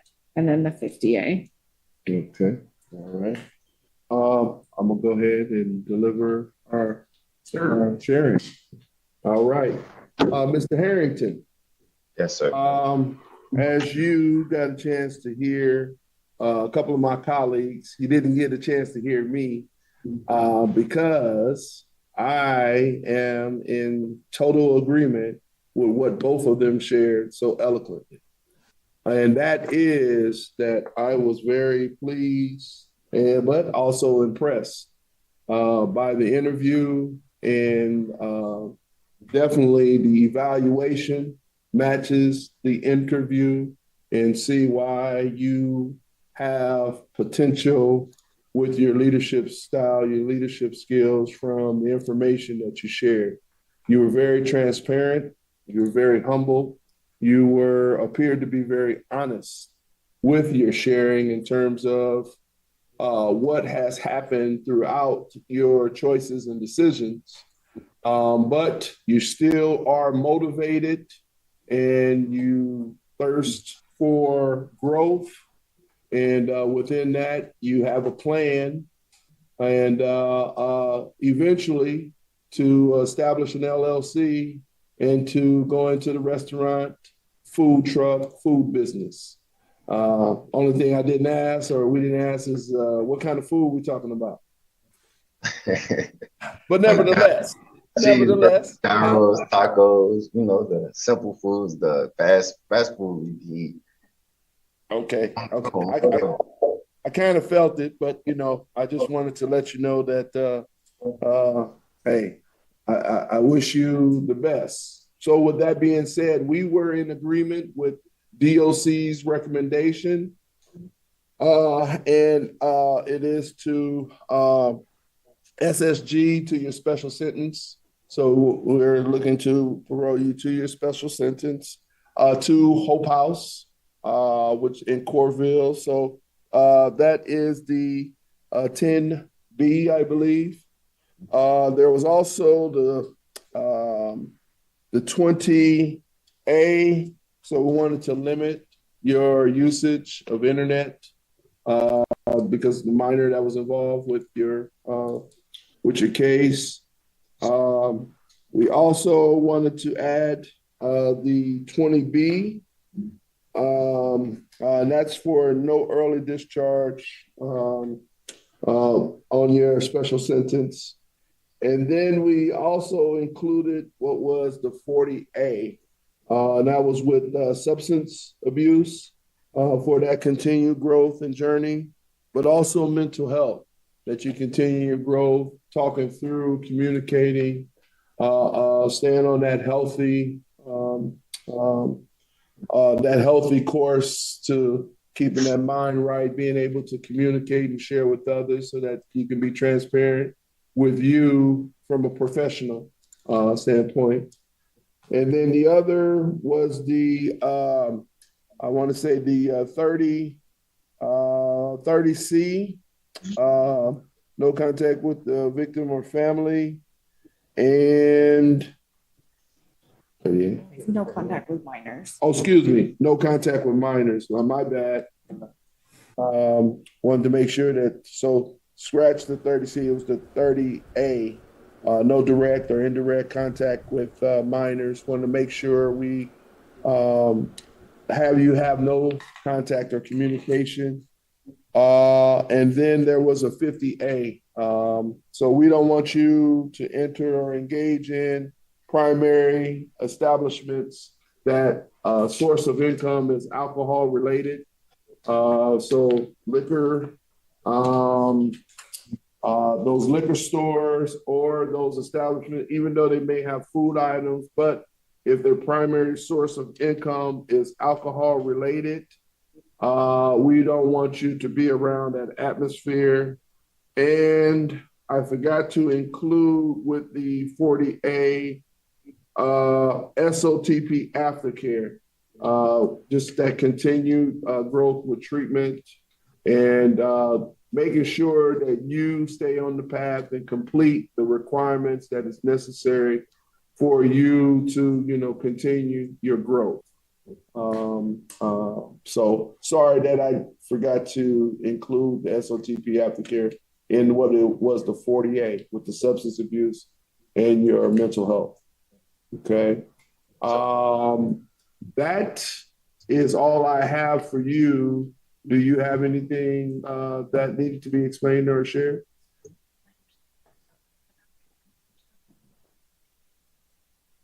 Oh yeah. What would it take to get like some of those amended? Like far as like the minors, like my wife have kids, how do I go about being around them or being able to see them? You don't. Uh, Yeah, so you can have her provide notarized letters saying that she wants to allow that contact. And if you can get it before you leave, your counselor can submit it and we can add those names for you to have that contact. But if you're not able to get it before you leave, then you can get it to your PO and they can amend that for contact. But we do need a notarized letter from the children's mother saying that she's allowing that contact and that she wants it. So does it have to be from just the mother, or does it have to be from the father and the mother? Gosh, that's a really complicated question. For your terms of parole, it just needs to be from the mother, but that doesn't mean that he might still be doing something on the custody side to maybe place some limits on your access to them. Yeah. So we might approve it for your parole conditions, but if he goes through the custody case and there's other things that judge orders, that's separate. So I can't really answer that question for you. But as far as the parole orders, that's how you would go about getting it approved so it wouldn't violate your parole. So she would have to get a notary. Yep, so you can Yep. the courthouse, the bank, Library. Okay. And just send it to my counselor. Yep. Yeah. We just want you to exhaust and utilize the resources that you have because you know that you're on a journey. You want to minimize as best as possible any risk. These are safeguards. And so I remember you said that you had an issue early on and didn't communicate well because you got frustrated because the status of your probationary rules had changed. We're wanting you to be fully engaged in that communication and to be your best so that upfront what's at stake and not that you're going in with the intent to jeopardize, but we want to prevent any obstacles or challenges that may not sit well with you, may not sit well with the mother, may not sit well with the father. But utilize the insight in the people that are the professionals to help you navigate through that process so that you're able to not have any discomfort or any challenges that you have to deal with further from your continued effort to be your best, if that makes sense. Yes, sir. Okay. Other than that, that concludes this interview, and we wish you all the best, Mr. Harrington. Thank you. So Care, Mr. Harrington. All right. So right now I currently got I got 3 streams going on. I got Iowa, which is this one, the one you're looking at right now if you're on TT.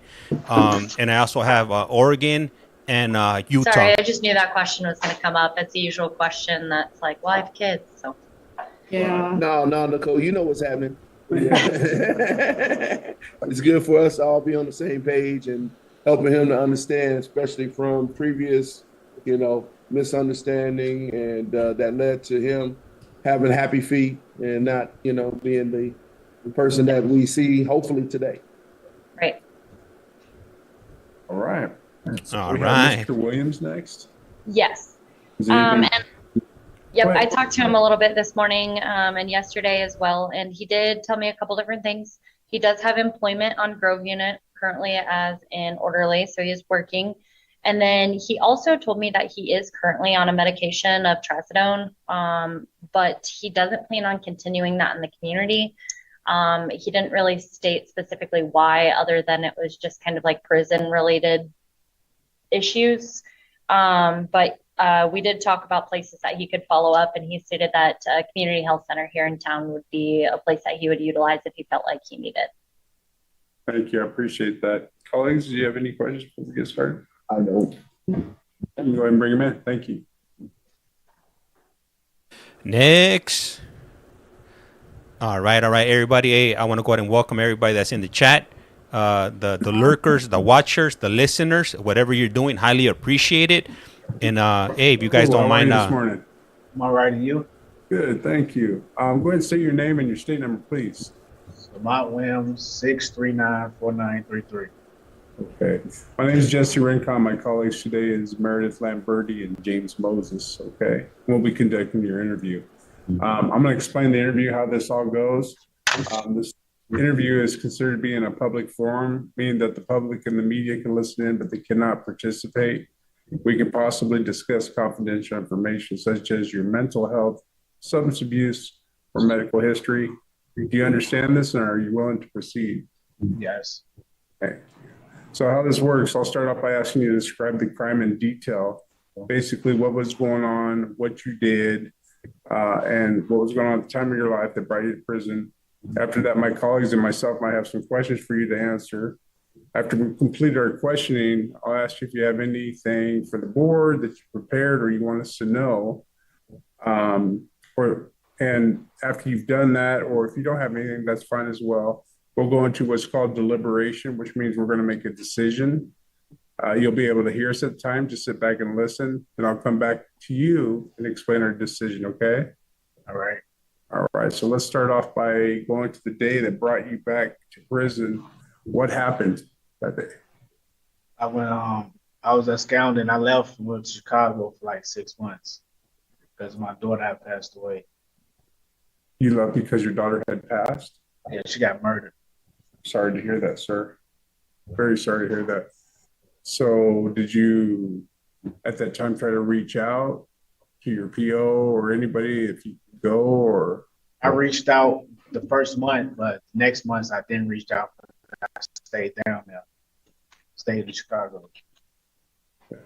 So basically you violated for absconding. Yes.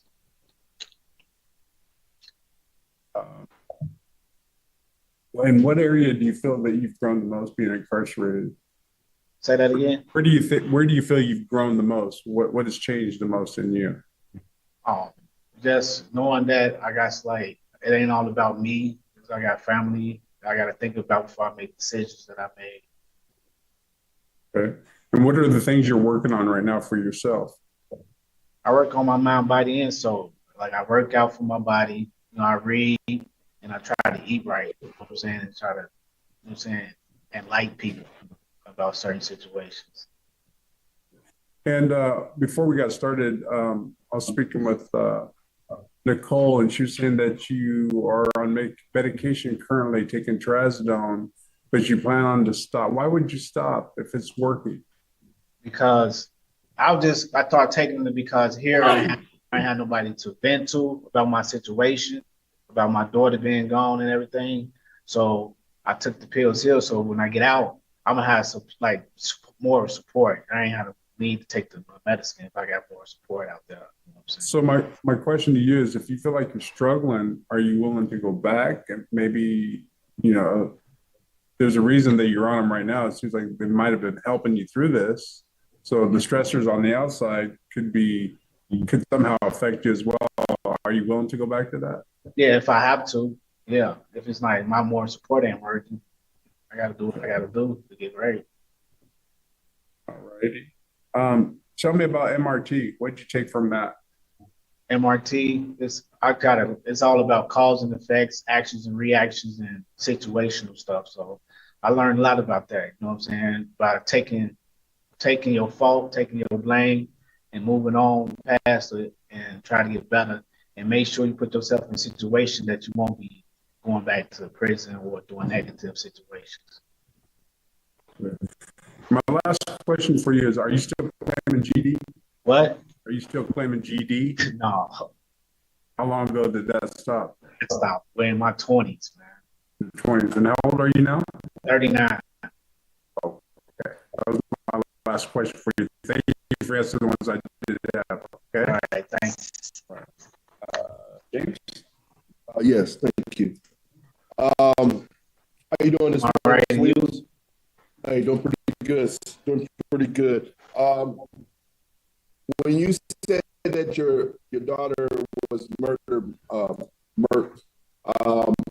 what were the things that led to that situation? If you found out anything?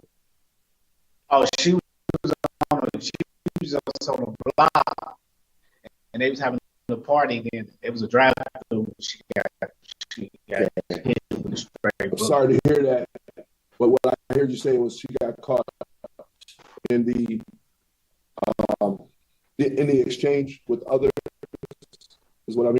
You Like, say? what you mean? Like, Drive by. yeah, she got hit by a drive-by bullet. That's what I heard. You know Was she involved with GD? what was up? Oh no, she was 16. Sorry to hear that. I was just curious. You had went back. When you went back, you had received a travel permit. Is that correct? Yes. Okay. And then what got misled, or what got confused, or what created the issues with that relationship with your PO? That I ain't come back because I stayed down there again. Like, I wasn't in my right mind. You know, when you lose, I don't know if you lost baby. I want to say that. You know what I'm saying? I lost the baby. You know what I'm saying? 16-year-old daughter. So I was down there trying to cope with my other family and everything, which I knew was wrong. You know what I'm saying? Come back. But that was the part of what was there. I was just in Chicago, just staying with my sons and stuff. And I was trying to bring them back up here too after that. Okay. All right. Now I know that trying to troubleshoot that situation with knowing that you had a situation here. Did you stay in contact with your PO? Or Yes.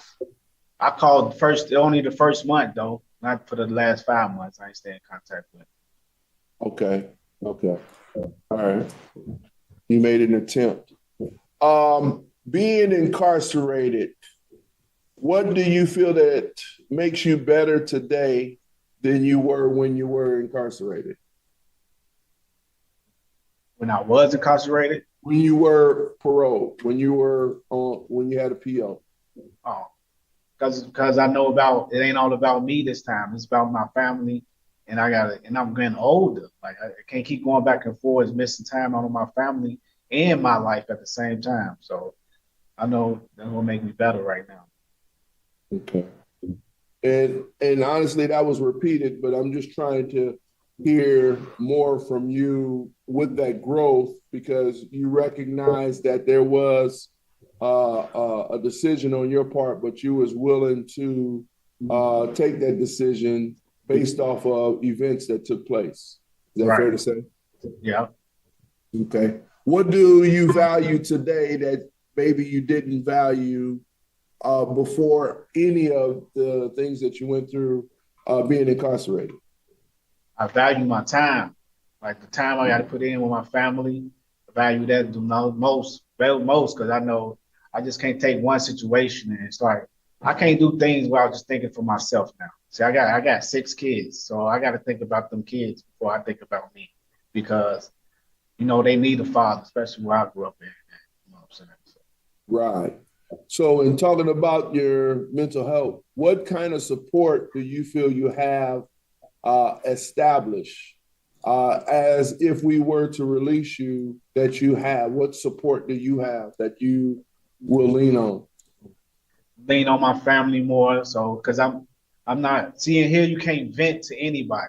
It's a situation that you got. So I know if I'm in the world, I can vent to my family and I can get past my mental health with that. Because all I need is coping and venting, and feedback and criticism if something wrong. You know what I'm saying? Okay. And what are your thoughts to potential PO?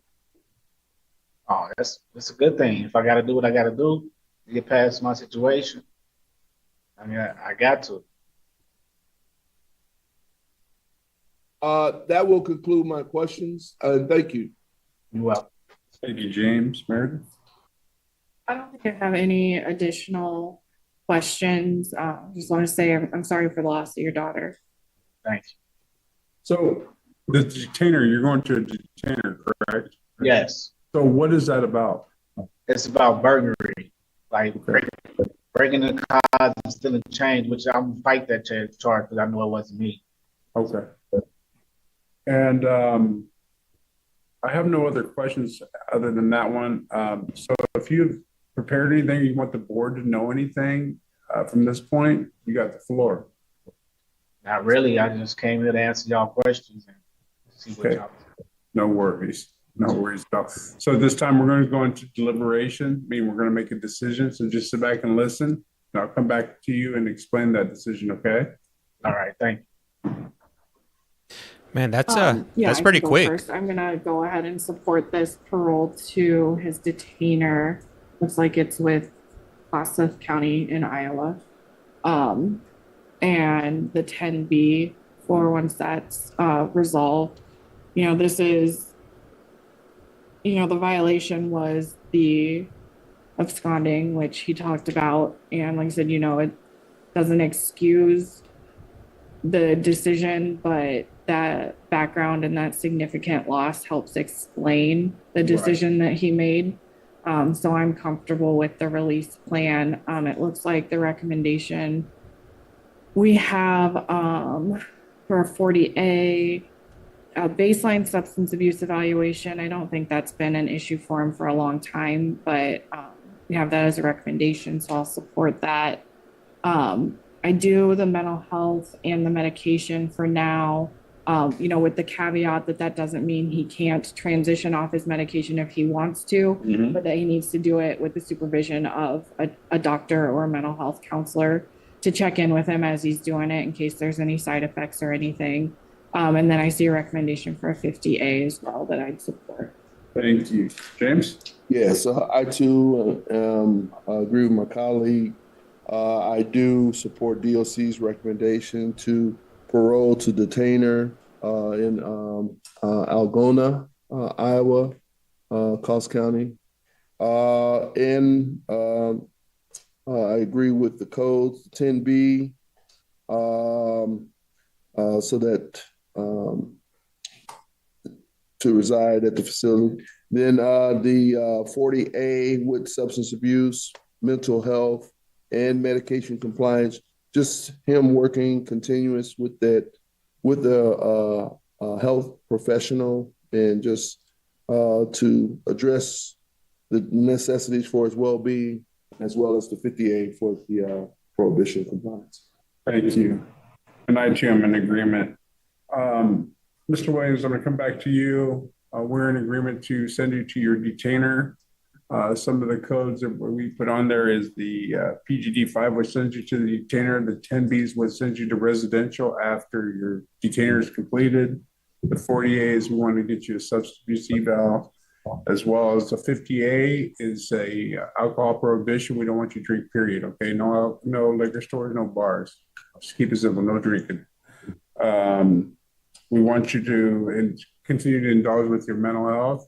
and stay med compliant for the time being. And we hope that you speak to a doctor about getting off those, just so you know how you're going to feel as you're trying to wean yourself off. That way you have the advice of the doctor. Does that make sense?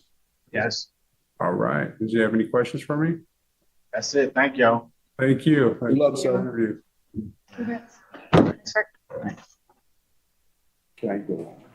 All right, so Yep. he's getting released, but he has a We're going to take a quick detainer on him. bathroom break. Yeah, We'll be well, right back. That's okay. all right, I'm gonna mute them out right now. So for those of you that are wondering, why is it that I keep on taking off the individuals off of the screen? It's just because if not, then my stream will get flagged, and I have to shut it down, and then I gotta set it back up, and it's kind of I know it's a bit irritating. I know it's a bit irritating, but that's like the only way that I'm able to get around that. For those of you that are new here, this is the state of Iowa Board of Parole hearing, and these hearings are different than other states, or specifically California, because everybody that gets released, they have to go in front of the parole board in Iowa. In California, it's not like that. The only individuals that go in front of the parole board would be people that have a L on their sentence. So if they have like 5 years to life, 15 years to life, 25 to life, 70 years to life, those are the individuals that get to go in front of the parole board in California. Everybody else, if they have 20 years, they'll do 85% of that time.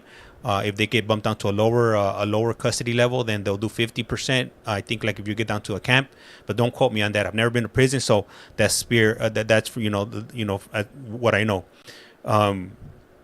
The only place that I've seen that's similar to the board of parole hearing in California would be Oregon. Oregon is another state that they're similar, and their board hearings are long.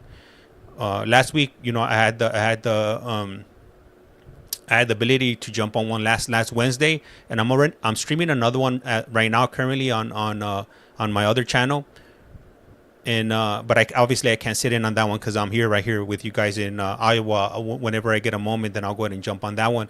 But if you go here to this streaming platform here, if you see that red logo right there, and you type this in, you could actually see this hearing that you're seeing right now in Iowa. I have all the background, and I even have the chat too, so you won't be missing on anything if anybody is punching anything in. And right now, when they start right now, I'll go ahead and enable the audio. Two of the board members stepped away. Second one's coming back, and as soon as the third one comes back, I'm sure they'll go ahead and start. I'm not sure how many people they're going to be interviewing today. So whatever amount of time they're on, then we'll go ahead and start it up. Let me see this message over here. I got a comment from, let me see here, from unknown 3K559. Let me see right here. Let me see what he writes. So he writes, they're gonna let him out, brother. Yeah, that dude. They found him was suitable. And then let me see, he's gonna get out. That's true. I was in prison, bro. I got out March. I did 4 years. That's what's up, man. Hopefully, you don't go back, because prison is definitely not the place to be. Man, who in their right mind would want to be celled up with a dude 24/7 all day, every day? Unless you get lucky and you're single celled. But then again, who wants to be in prison? I wouldn't want to be. Let me see right here. Carpenter 1990. What's up? Hey, how's it going? And they're coming right back. I'm going to go ahead and turn on the audio and see what they're talking about. Let's see who's up next.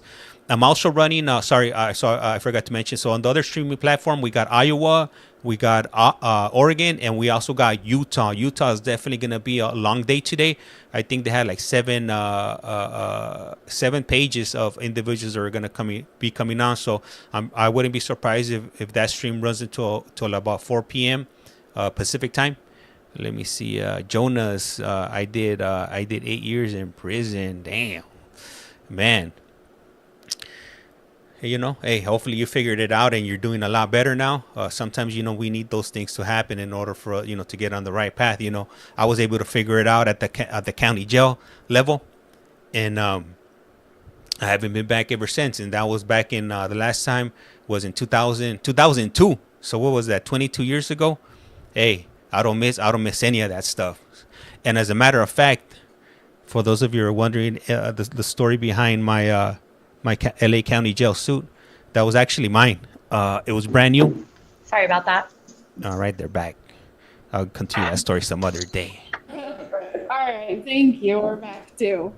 So it looks like we have Cavazos next. Am I saying that right? Yes. Yes, and I was really nervous about his interview because he was just out to court and I didn't know he was going to be back, but we did get him back in time. He did just get sentenced on that federal detainer and he has 25 months. Okay. I did not have that piece of information before. Otherwise, everything else is the same. Okay, thank you. That's helpful to know. It's always easier when they actually like have the time instead of just sending them out into space with the federal detainer. So that's helpful. And that goes out past his Iowa time by almost a year. I don't think I had any other questions. Sorry, I cut you off. No, you're okay. Any questions? I do not. I don't. All right, sounds like we're ready for him. Perfect.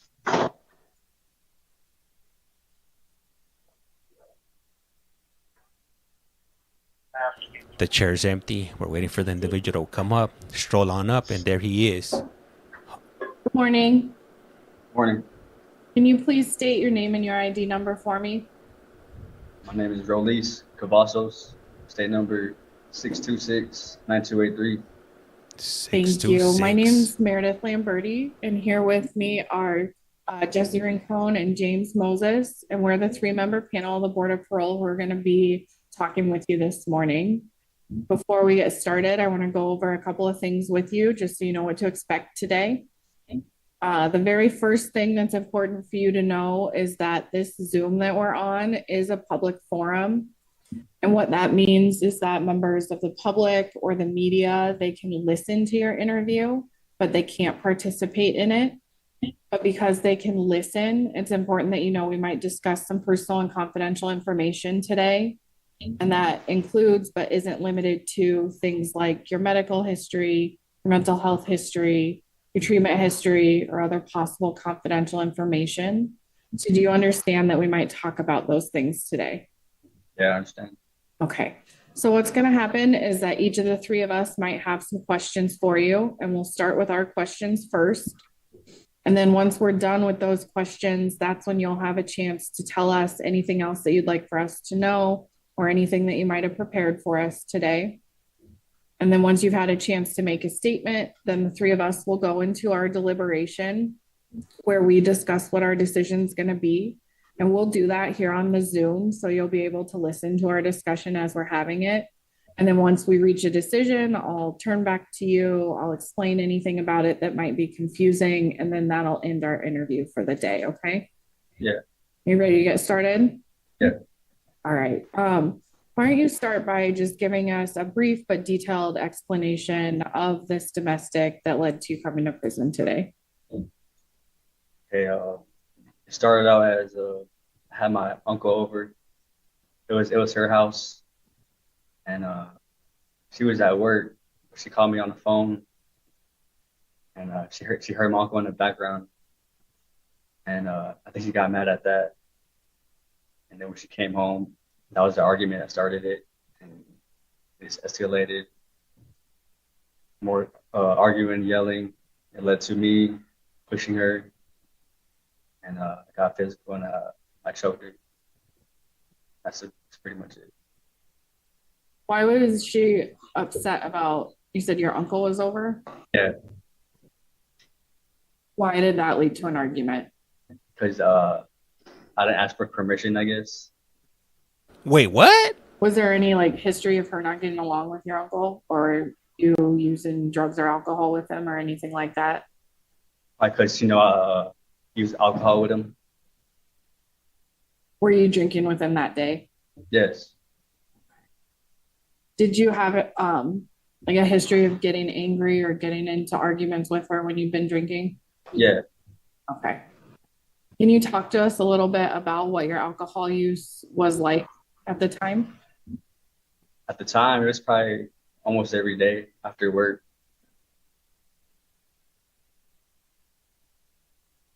Was it just alcohol or were there any drugs involved? Marijuana.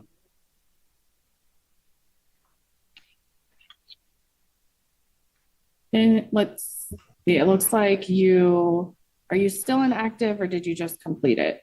Just completed it. Just completed it a couple weeks ago. Can you talk to us about what you learned in active that you think will be helpful to you? Where I learned not to act or act on my actions. Learn to think about it first. And if there's an altercation, I know we're gonna argue. I learned just to talk in a calm tone, use eye contact, and just talk about it. See if there's a better outcome we can do. Have you learned how to recognize any signs in yourself that you're starting to get, aggravated and need to walk away? Yes. I'm starting to get aggravated. I've noticed, start to raise my voice. I like ball to fist, my palms get sweaty and start to pace a lot. And how do you disconnect and calm yourself down when you start to notice those things? Me, I just try to leave the situation, simply as walking away, go for a walk. Have you had any, incidents of violence in your past where you were sober, or have drugs and alcohol always been a moment? For the most part, it's been alcohol. So it sounds like as well that you just settled your federal detainer. Is that right? You've got 25 months with your federal detainer? Yeah. Okay. I think those were all the questions that I have for you. I'm going to see if either of my colleagues do. Jesse? Yes. Hello, I'm Jesse. Nice to meet you. How's it going? Good. You have 4 no contact orders currently, correct? Yeah. So it takes a lot of effort to get 4 no contact orders. Are they all different victims? 2 different ones, I believe. And were they all because of domestics? Yes. Did you grow up in a house of domestic violence? Damn, son. Do you think that had some kind of effect on you? I believe so. Do you have children? Yeah, 2 daughters. 2 daughters. How would you feel if that happened to one of your daughters? I wouldn't like it at all. Not at all. Not at all. Do you think that in the future you could put your daughter's face in the presence of your anger to maybe calm you down if it's a bad situation? Yeah. And what exactly is your Fed detainer for? For the same thing, domestic. Same thing. What have you come to realize? Came to realize that I got to learn to control my anger, just not act. Simply just gotta. Did you ever take active or IDAP? Yeah, in the street I did. When I was in the house. Okay. What did you find out? Did you ever implement a timeout plan? Yeah, I did. What is your timeout plan?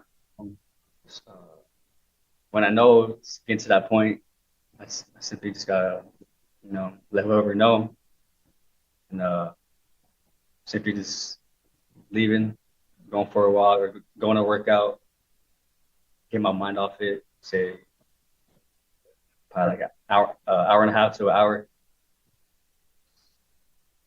And so a timeout plan involves the other person knowing what your timeout plan is as well. So for your future, if you do set up a timeout plan, make sure whoever you're with knows what your plan is, so they're not making, having mental experiences, they call them, not knowing where you're at. Does that make sense? Yes. All right. Thank you for answering questions I had. I have no more for you. Thank you. James? Because Jesse just brought this up, he is going to be required to take their RDAP program through the federal system as well. Thank Sorry, you. I appreciate that. Thank you. Thank you. No, cool. Thanks for sharing. Did they say what he did to go to the feds? Yes. Do you pronounce your last name Mr. Cavazzo? Yes. All right. Thank you. when you are in your relationship and you get upset, is it more enhanced with alcohol or just in trying to have good communication with your partner? I say it's enhanced when I'm under the influence. You know, my judgment's off and or my judgment's like impaired when I think clearly. I just act. Okay. Okay. When you're having alcohol, what kind of alcohol are we talking about? A little bit of both, liquor and beer. Liquor and beer? Okay. All right. Uh, how is your communication when you are in a difference of opinion with your partner? I simply just don't want to. I don't want to hear it at all. Kind of like close myself out, and I think that makes them more mad. Like I don't. I just don't want to argue. I just want to.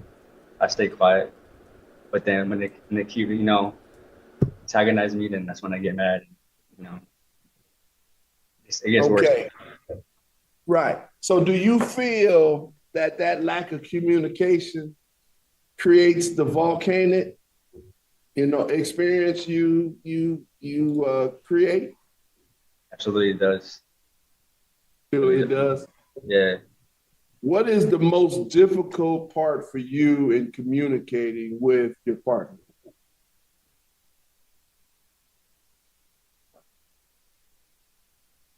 I think I just don't want to hear it all. Like I don't want to speaking the truth. I don't want to hear it. I think that's what does it.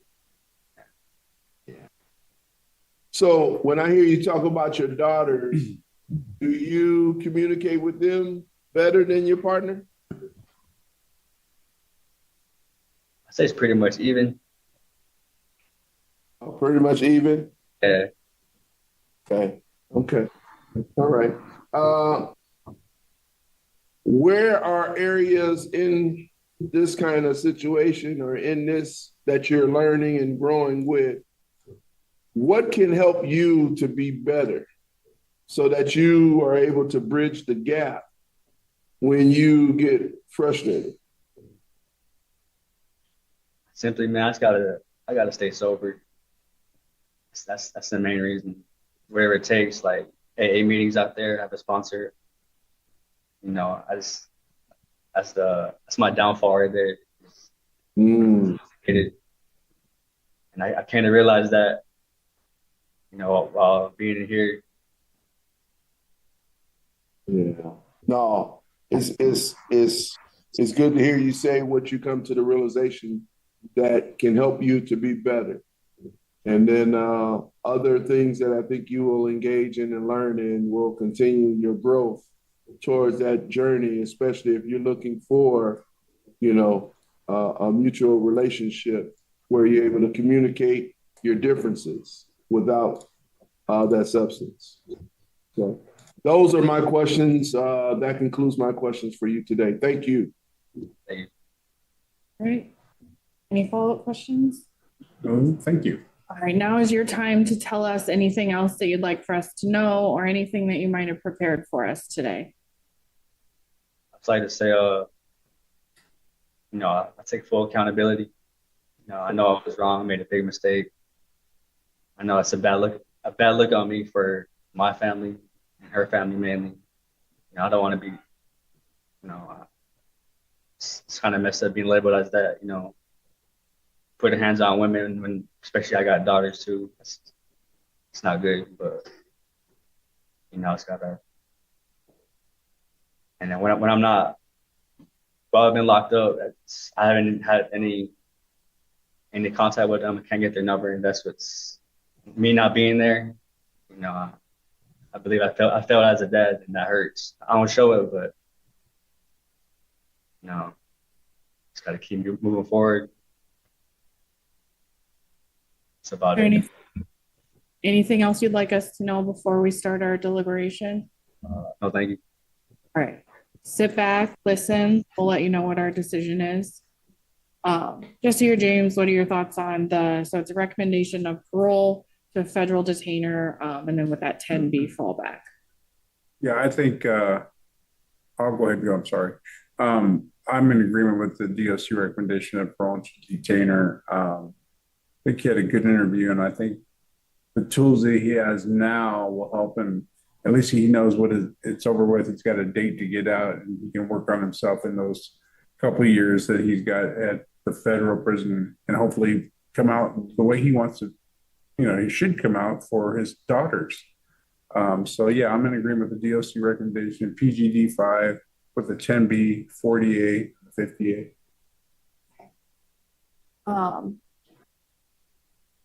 I also am in agreement with all of those codes. His federal time is going to exceed his Iowa time. He has additional cognitive programming. I think that this is a good plan and a good step for him. Your thoughts? No, I too agree with both my colleagues. I think this is a good plan. Wish Mr. Cavazos the best, and hopefully that he continues to grow and is with his struggles and challenges that has been towards his demise, which is alcohol. But with all the codes, I'm in agreement with the DOC's recommendation with the PG, D5, 10B, the 40A, as well as the 50A. All right. So, Mr. Cavazos, you heard our discussion, and we are going to grant your parole today so you can go and start your federal time on your federal detainer. I'm going to talk you through what we were discussing and all the letters and numbers that we were throwing around. So, it's a parole to the detainer. It does look like you probably will Hello. stay on your federal time, before or past your Iowa sentence. But even when that's the case, we still put conditions of parole just to be there as a safeguard in case you were released. It's unlikely, but I'm going to explain those to you just so you know. So in the event that you were released on your federal detainer before your Iowa time is done, you'd go back to the work release and you'd start there. And then we'd ask you to, for the 40A, engage in some sort of substance abuse treatment. And then a 50A is no drinking alcohol, no being places where alcohol is the primary activity, no bars, no liquor stores, no restaurants or bars that don't sell food, but restaurants are okay. Do you have any questions for me about what any of that means? No. All right. Well, thank you for your time today. And that concludes our interview. All right. Thank you. Thank you, guys. Wish you well. Thanks, Nicole. Yep. Have a good day. As well. All right. So right now I'm currently looking up his federal case. I was looking up his name. I had to jump on another phone, and I haven't been on this Pacer website for quite some time. So I got to figure out how to navigate this thing over here. Let me see. Search for case by specific court options, specific court, national list. Hey, Cha-Cha, hey, how's it going? Welcome. LD or El Duran, welcome. Snow, welcome. We got Mad Max and M-Star Media, welcome. Joe Billings coming in from the Harbor area. Let's see who else do we got. We're getting you promoted, Aaron. Give us just a second. We got Jesse coming in. I heard that you were formerly in Centinela. Welcome. Jonas, Nisha. Let's see who else do we got over here. We got Unknown. Rep your city. Drop your city in the comments so I can know where you guys are coming in from. Can you hear me there? Yes. How you doing, Aaron? Good. Let's see. All right. Ready to get started? Ready. Okay. Is there any additional information that we need to know since this plan was submitted? Not since it's been submitted. Nothing's really changing on the guy's plan. He's just basically got to go to that detainer and meet with the judge and go from there, essentially. Okay. And is this a parole to special sentence? Federal ICE? It's the parole to the federal ICE detainer. Oh, okay, federal ICE detainer. Or, yeah, special sentence.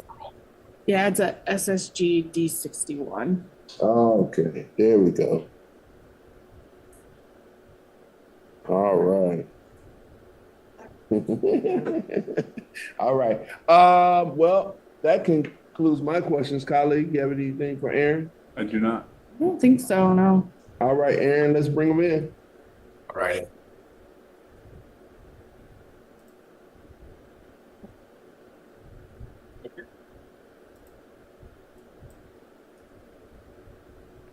All right, so I'm trying to look him up. Nothing yet. I haven't pulled anything up on him. He has two last names, so. Oh, no. Numbers and me do not get it.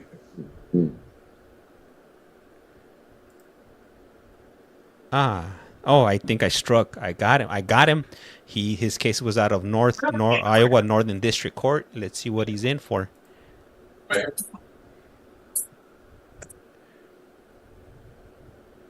Hello. Hello. Before we get started, can you please state your full name and state number? Daniel Leon Ortiz, 661-7718. Thank you, Mr. Ortiz.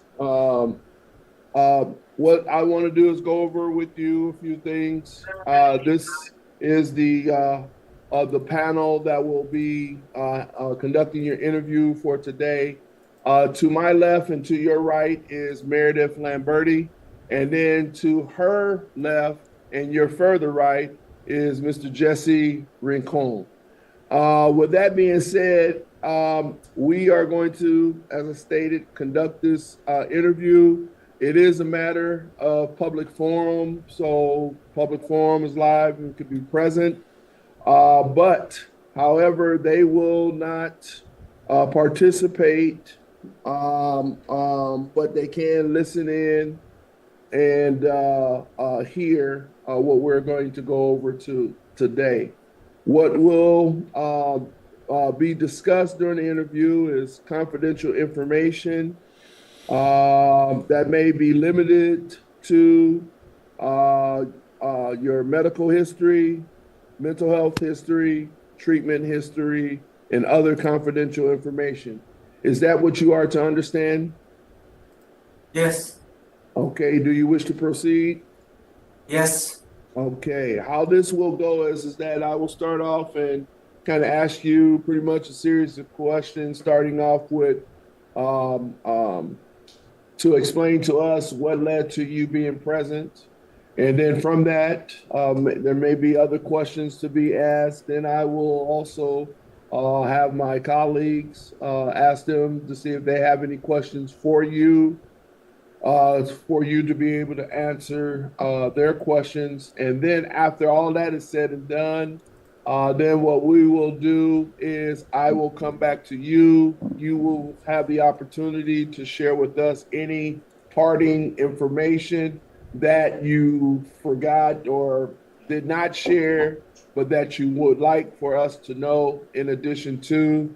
And then after you share that information with us, then I'm ask you to sit back, relax. That way we go into deliberations where you will get a chance to hear us communicate, but you won't be able to engage us in that communication. You'll get a chance to hear how we come up to formalize a decision. And then once we come to that decision, then I will come back to you and try to do my best due diligence to explain that outcome. Does that make sense? Yes, sir. All right. So with that being said, ready to get started? Yes. All right. So please share with us just a summary of what happened that led you to be present where you are, incarcerated. Well, there is a reason that I come back to United States because my life was in danger. This is the only reason I come back here, and I really regret what I did long time ago to that person. And I pray to the Lord every day to forgive me and help them. to keep going on with the life. And I wish I never done such a thing that I did. And thank you to the counselor here. He's helping me out to be positive things and good things in my life. And I wish I never done such a bad thing, bad choice that I make a long time ago. But I learned from the programs they give it to me in here. I learned a lot, and I've been positive things, and I stay out of trouble, and I follow the orders. And I wish I can do it better when I get out. Okay, all right. I'm going to save my questions and then I'm going to turn it over to my colleague. Jesse, do you have any questions for Mr. Ortiz? Yes, I do. Hello, Mr. Ortiz. I'm Jesse Rincon. Nice to meet you. Why were you in danger? Because in Mexico in December 25, 2020, there was two murders in front of my house. And I see who did it. So I went to tell the police what happened. And then they arrest those people. They arrest two. And the next day, the parents of those murders, they come to me and they threaten me. They will kill me and my two kids and my wife. That was the only reason I came back to this country for my life and my two kids and my wife. That was the only reason. I appreciate that. What did you learn from SOTP from the program? Go ahead and take your time. No bueno, no bueno. Mm-hmm. Well, I learned a lot of good thinking, and I learned where was a mistake that I made it, that I never done it. I shouldn't done it, that mistake that I made it. That was a wrong choice. But the wrong choice take me because the way I lived with my parents in the past when I was growing up, the things I saw to what my dad do it, whatever he do was okay. That's what I grew up, and that was wrong. Thanks to the SOTP program, I learned that was a wrong choice. I wish I never done it. Now, being here, being patient, being positive things, I've been studying the Bible and I know what the purpose of God has for us. So I learned a lot from the SOTP, and I never done nothing else wrong again, and I never will done anything wrong to anybody in my life. And this is going to be a hard question, but what did you see your father do? Well, my father was a violent person. He had alcohol problems, and when I was growing up, he always pushed me to say something to the girls, to say, hey, you should say bye or you should go with them. I say, I don't feel like doing it. You're not man or what? I said, yeah, but I wasn't ready for that. And he always told me to do it. Say that was bad advice?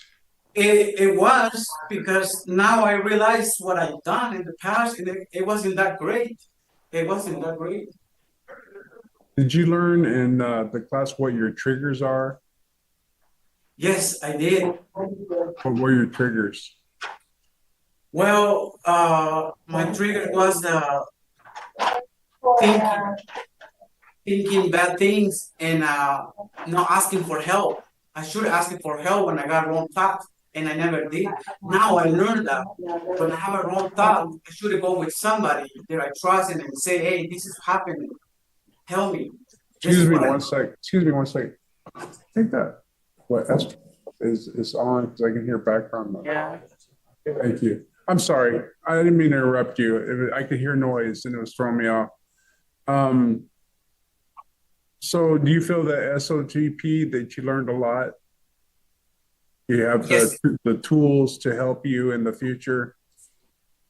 Yes, I did. I found the good thinking, because when I went to that program, I released all the things that I have in my shoulders that I was afraid to say it. And I say, when I release that, I feel great. And I said, well, this is it. I got to be honest with myself and to all the people.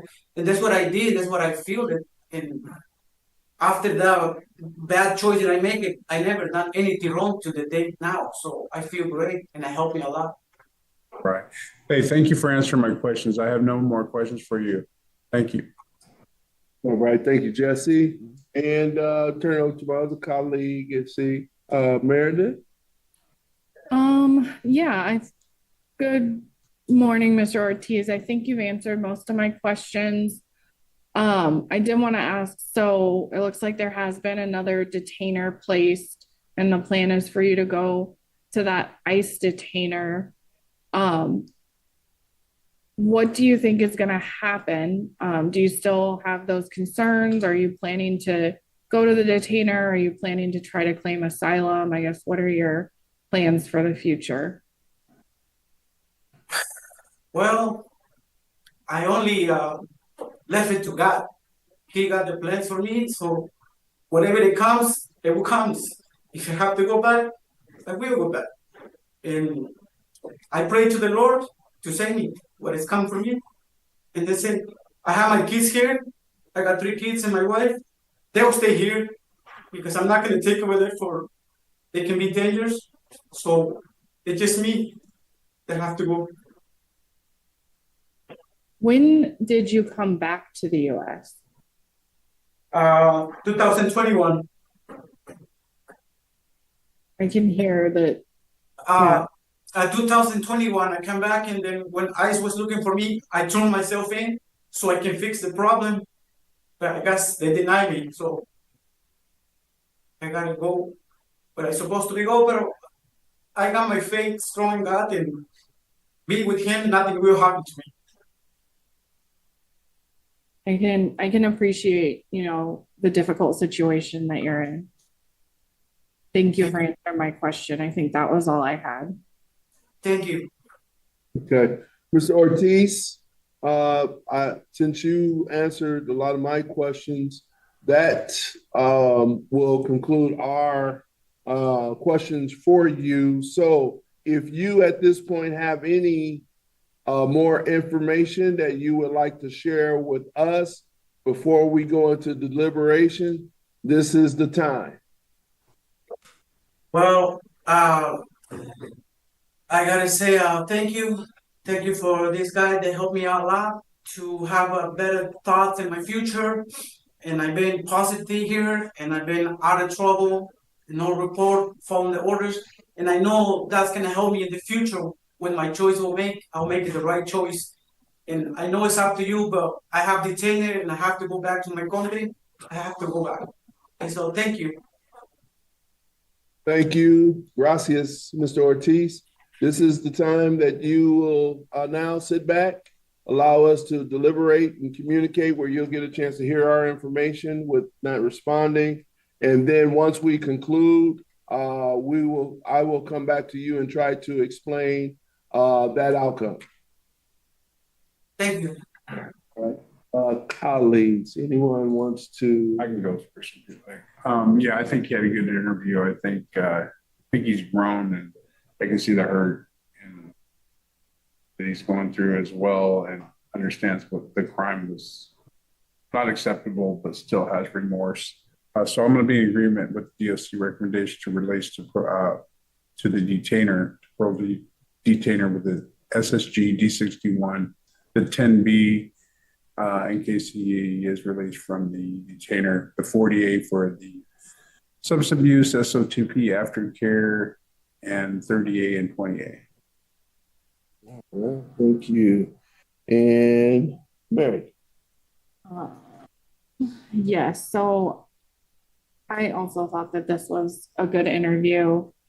This revocation was solely based on him, returning to the US. There is not a new crime. There's not a new sex crime. He's spent his time there engaging in, one-on-ones with his counselor, being taught privilege level. I understand his concerns with returning home and why he did choose to come back. And, the detainer's out of our hands, really. But I think that I'm in a place where I can support releasing him back on this special sentence. So it would be the special sentence to the ICE detainer. I was just looking at the coding, so I agree the 10B. If he were released from that, then because the original crime, the victim was a minor, we're going to need the no early discharge, the no internet, no contact with minors. In the 40A, we'll need SOTP aftercare. Did you say anything else in the 48? I don't know. I said SOTP. Okay. I didn't know if I had missed anything else because I was trying to type and keep up. That's all I saw there as well. So there's my recommendation. No 50A. What do you guys think? Do you guys well, think he's rehabilitated?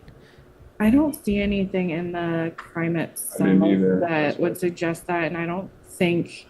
Let me go back to his old one, but I don't think he's ever had No, those. not I guess there's never. in the needs and interventions. It does say substance abuse. The most recent I see is a 2001. I mean, there's no harm in putting it on with that in his past. I'm fine with that. Cha, no, never. All right. Tiffany, I don't think well, so. I will go ahead and give them our. Amber, no, never, won't All right, be. Mr. Ortiz. You got a chance to hear both my colleagues. You didn't have a chance to hear me because I am in agreement with what they shared. And with that agreement, I thought this was a good interview. I thought that you were remorseful. We collectively can see your concerns, but like my colleague said, we have no control over that with the ICE detainer. And so we, in essence, wish you the best within that transition. But I will try to help you to understand some of the codes that we also shared so we can kind of maybe put that in place. With that being said, we are in agreement with DOC's recommendation to release you with what is a SSG D61. So that allows you to go to your special sentence for the detainer of ICE. That would be a 10B, so that there is, just in case you are released from them, then you would go back to residential facility. You also heard what was the 20A, which was the limited internet usage, as well as was there 20B for no early discharge? 20B with no early discharge.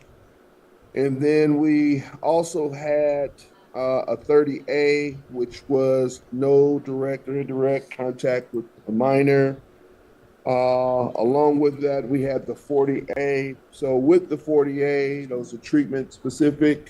So that will include the substance abuse, but it also will include the SOTP aftercare. And then, as you heard us discussing the 50A, we just wanted to add that prohibition of alcohol. We don't want you, if released, to have be in any liquor stores or be in places, in my mind, whose primary source is alcohol. Their income is generated due to more alcohol than more food items that is on their ticket. So if you have those kind of establishments, then we would encourage you to find those restaurants that basically provide more food than alcohol, if that makes sense. Okay. But other than that, that is the coding to what your transition will be, which will conclude our interview. Do you have any questions for us? Questions?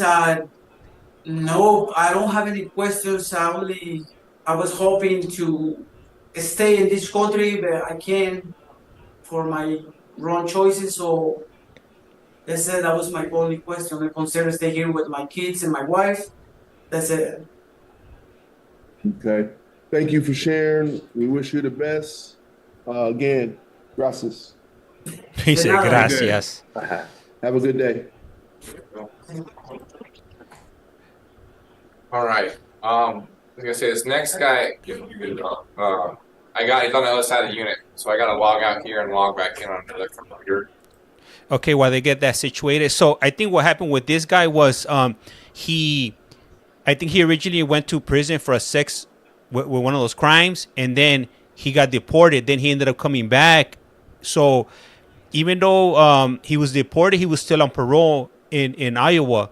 So he got picked up in Iowa. He had to, I guess, get reincarcerated for the parole violation for not never checking in with his parole with his parole office, and then now he's gonna now immigration is gonna pick him up once he's done with this sentence, and they're gonna end up deporting him. I think that's what it was. And let me see. So somebody made a comment about what's going on with my stream on over there on the other side. I'm not sure. I'm not sure what stream it is. Let me see. Because I got 3 other streams. I think what might be happening is my room's a little bit hot right now because I have numerous devices on, and my I'm not sure what's going on with my air conditioner.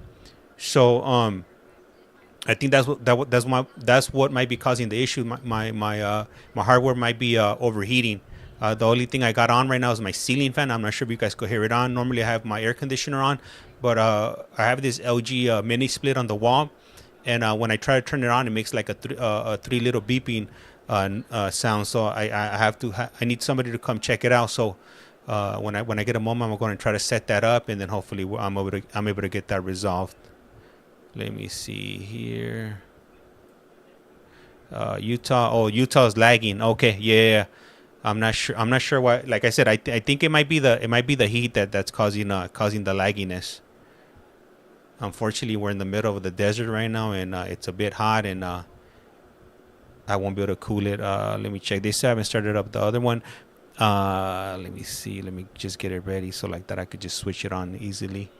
Let me see. You're good on this side. Yeah, this one's working pretty good. Summer, this one is working good also, right? On the side you're on. Let me see. You know what? Earlier on, the first guy that came on, the dude that had the domestic violence, I looked up his case, and strangely or oddly enough, he has a federal case for domestic violence. I was like, I've never heard of that. Somebody going to the feds over domestic violence. I'm not exactly sure how it happened, but I need to go through the paperwork. I don't know. Maybe he did it on the Indian reservation, and that's maybe how he ended up in the feds over it. I don't know. I need to make sense of it. It looks like they're walking around in the background, so they still haven't started back up. So they're having a good old time right now. Hey, what's up, KC fan? How's it going? What state are these hearings? This state right now, the one you guys are watching, it would be Iowa. And let me turn the audio back on because I think they might be coming on. Yeah, so this is Iowa. I like this state because they let you know on the spot. You don't have to wait. In Utah, you have to wait. I think 4 to 6 weeks before they let you know if you get found suitable or not.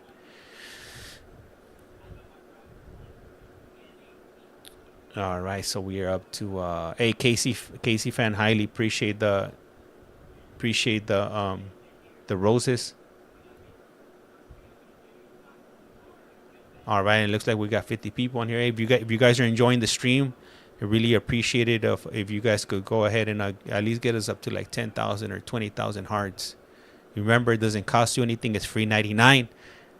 Chacha had no idea these hearings were public. Yeah. Well, you know what? It's not all states that are public. It's only certain states. So far I've been able to find about 10 different states that offer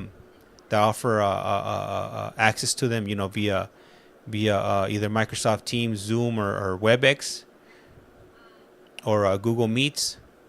Other than that, you have to go in person.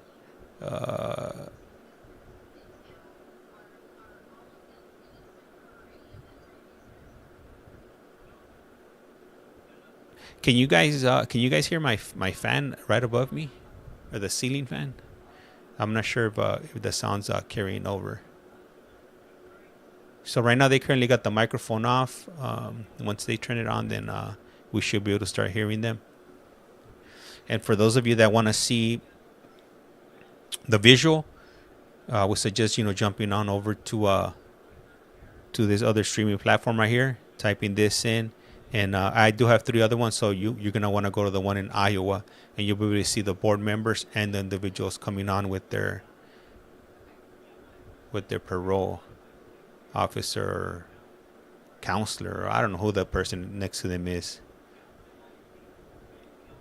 If anybody's been to Iowa parole board, if you guys could go ahead and chime in on that and let us know who is the individual sitting next to the person that's in front of the parole board.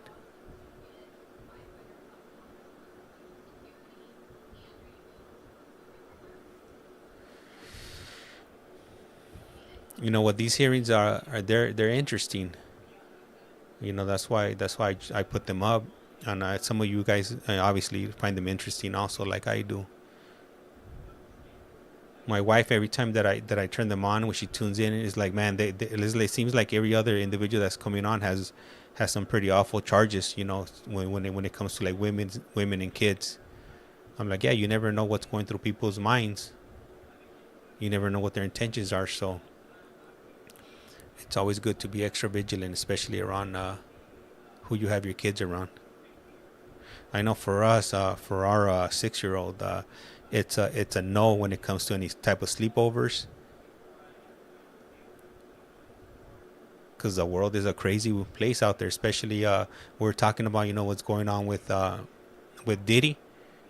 It's how bad. She was like, man, it doesn't make any sense. Like, why would somebody put themselves in that type of situation and even do something like that? I was like, well, you know what? I was like, you don't understand it. But the person that's in that situation, for them it might be worth it, doing those things, to become famous and have money and fame and things like that. Nisha writes, yes, I am the same. No sleepovers. It's funny. So right now that my daughter's getting a little bit older. All right, scratch that. Amy in here? You can have a seat here.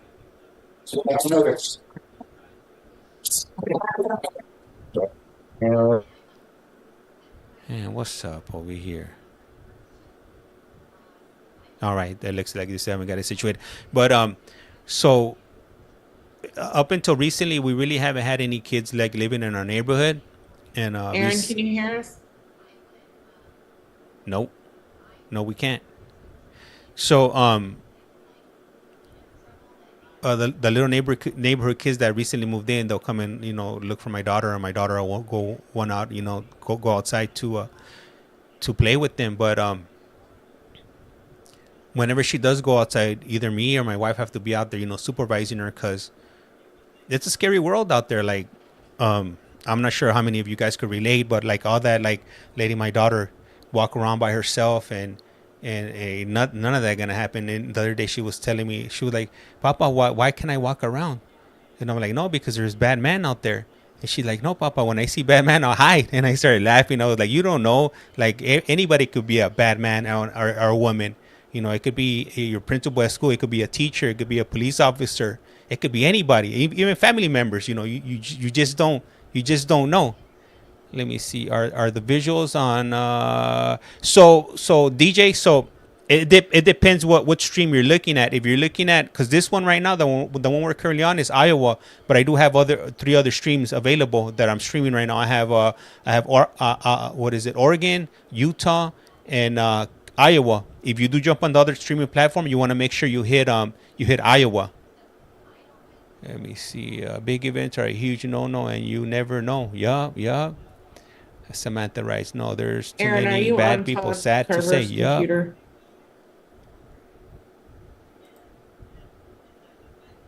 And Summer also writes, yeah, no sleepovers for my child. Or hear you. We're just waiting right now.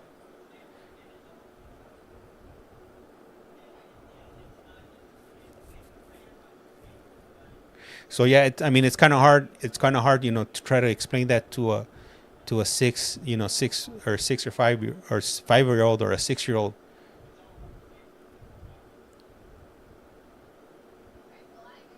And I feel bad because she doesn't have any. It's not her fault that the world's a crazy place.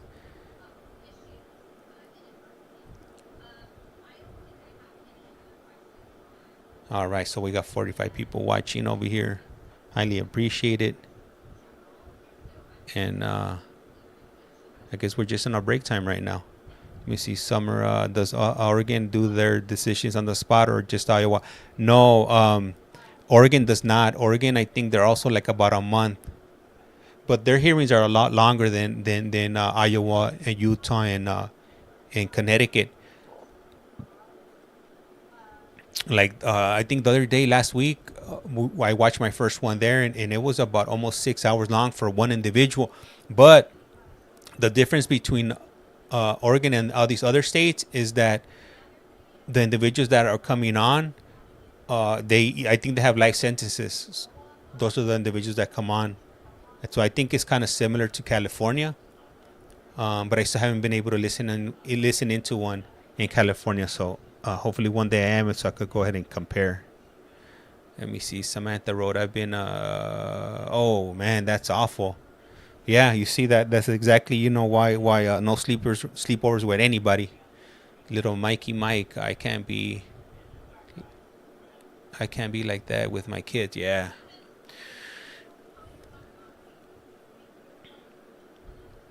I had, growing up, I could do whatever I want. I could go wherever I wanted. But, just, knowing what people are capable of. Yeah, I'm not willing to take that ride. My kids get a lot of freedom. Man, hopefully you live in a nice place.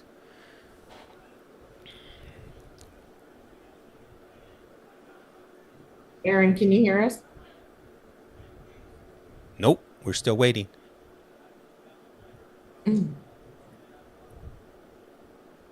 See, you have your hand up.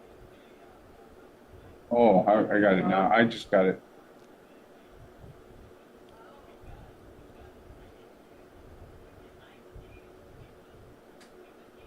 You know what, Mike? If my daughter maybe had an older brother or sister, then maybe things would be different. But she's the only one in the household, so there's no way I'm gonna let her run around in the streets out here on her own and have freedom.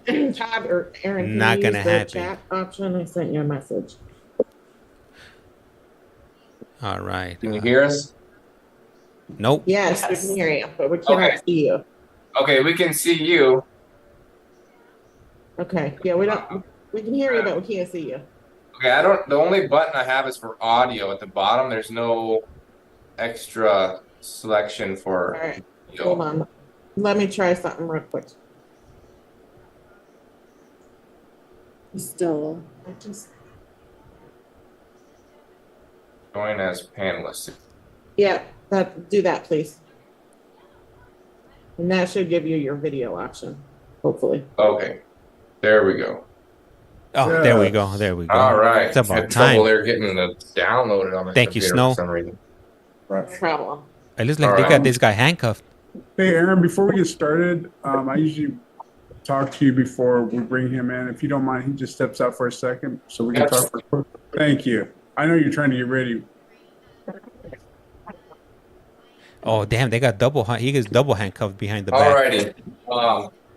Little update on him. So he's kind of in the process of going through and entering into long-term PC. So he's currently in handcuffs.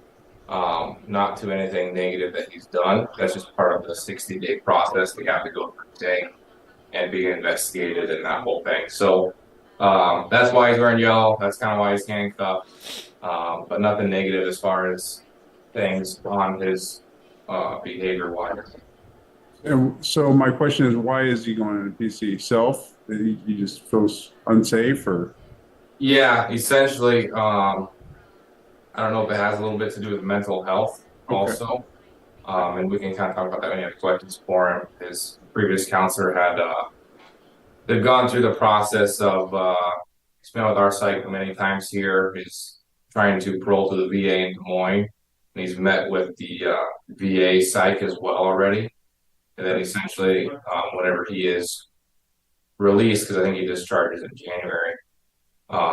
So if you don't grant him parole today, I think he's planning on going there anyway. And so they want a psych eval once he gets there. So they're on board with him there at the VA. They're just trying to get things on board to better him a little bit.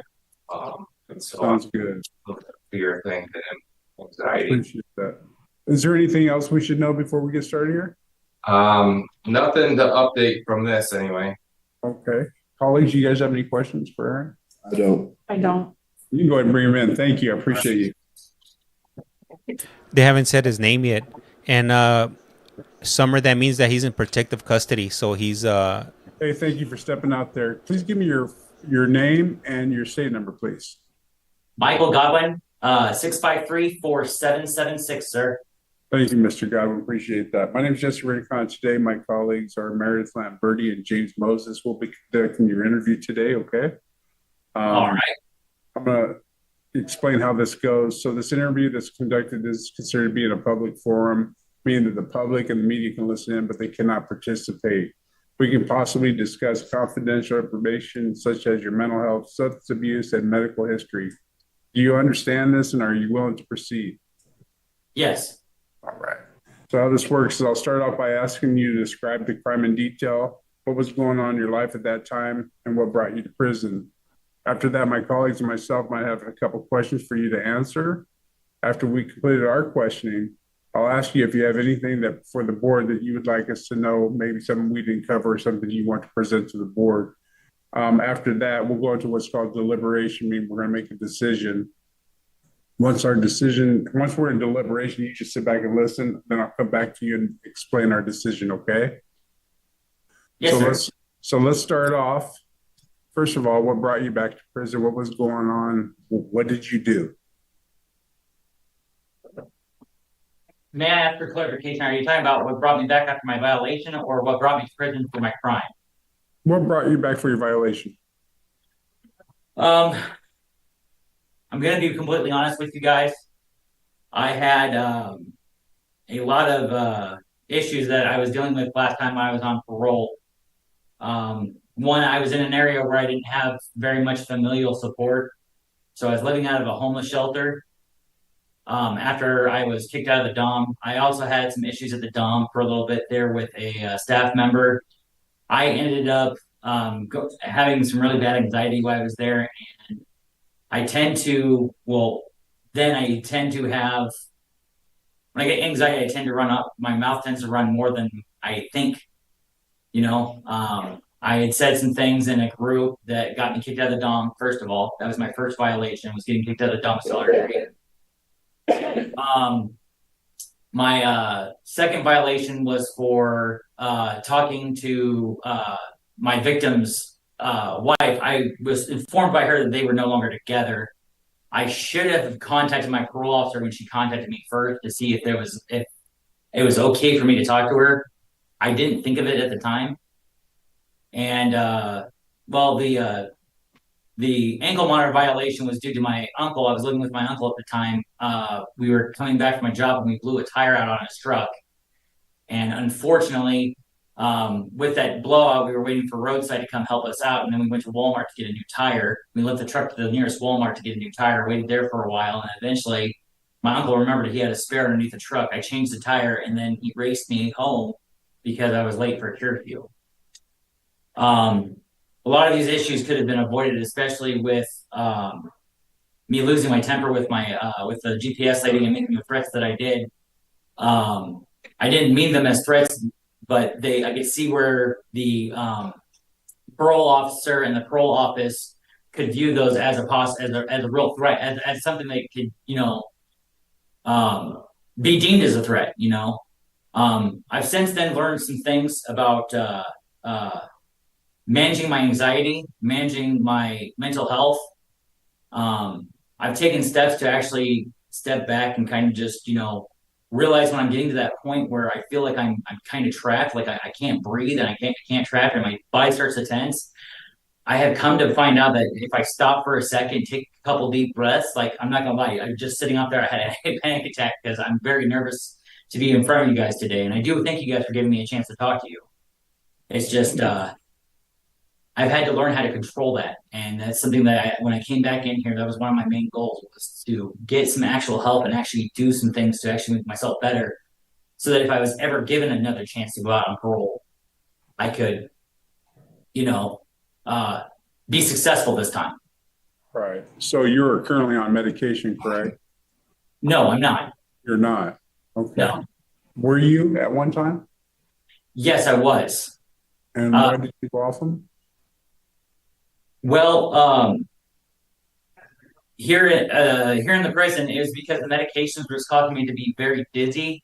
I was falling, and I'm also a disabled veteran of the United States Army. I've got a bad shoulder, and I'm also, I just didn't like how the medication was making me feel. I was on some medication when I committed this crime here a while back, but during the pandemic, I ended up running out of my medication due to not being able to go to the pharmacy directly, and the VA was still working on trying to figure out how to get me my medication. That's no excuse for what I did.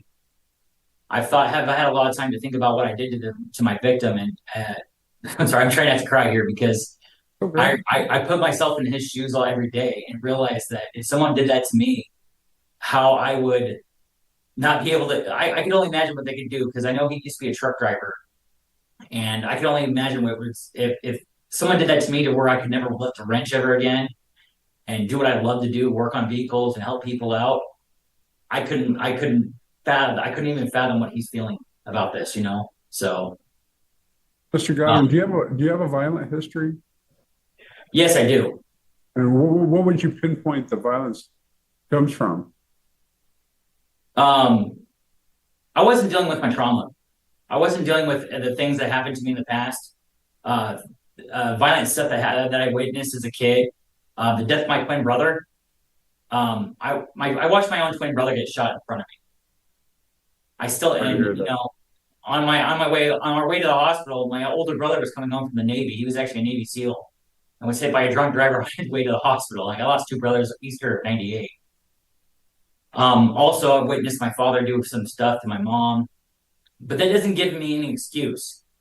What it is it was me. All this actions that I've done, all the bad stuff that I've done, the wreckage I've caused, has been due to me, and me not being able to know when I'm feeling a certain way and knowing who I am specifically. Because every time I've ever moved around I had 3 or 4 foster homes before I got put with my dad's parents.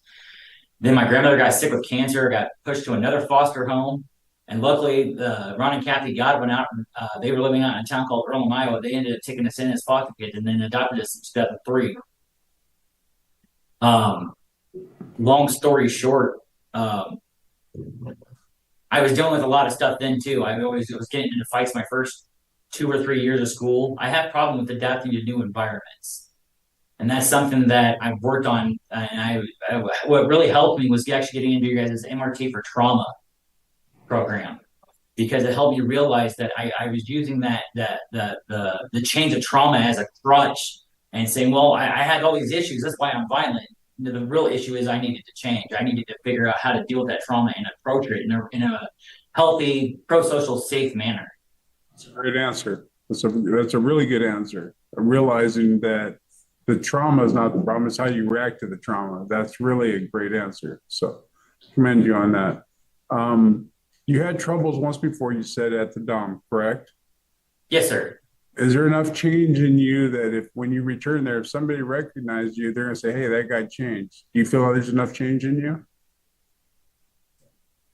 That's one thing that I'm going to say I can say yes to, but also I can say no to, because the fact of the matter is we as people in general we constantly evolve. Our natural ability is to make ourselves better. And I wouldn't say that I've necessarily changed, but I've gotten wiser to how I personally feel and how I act towards other individuals.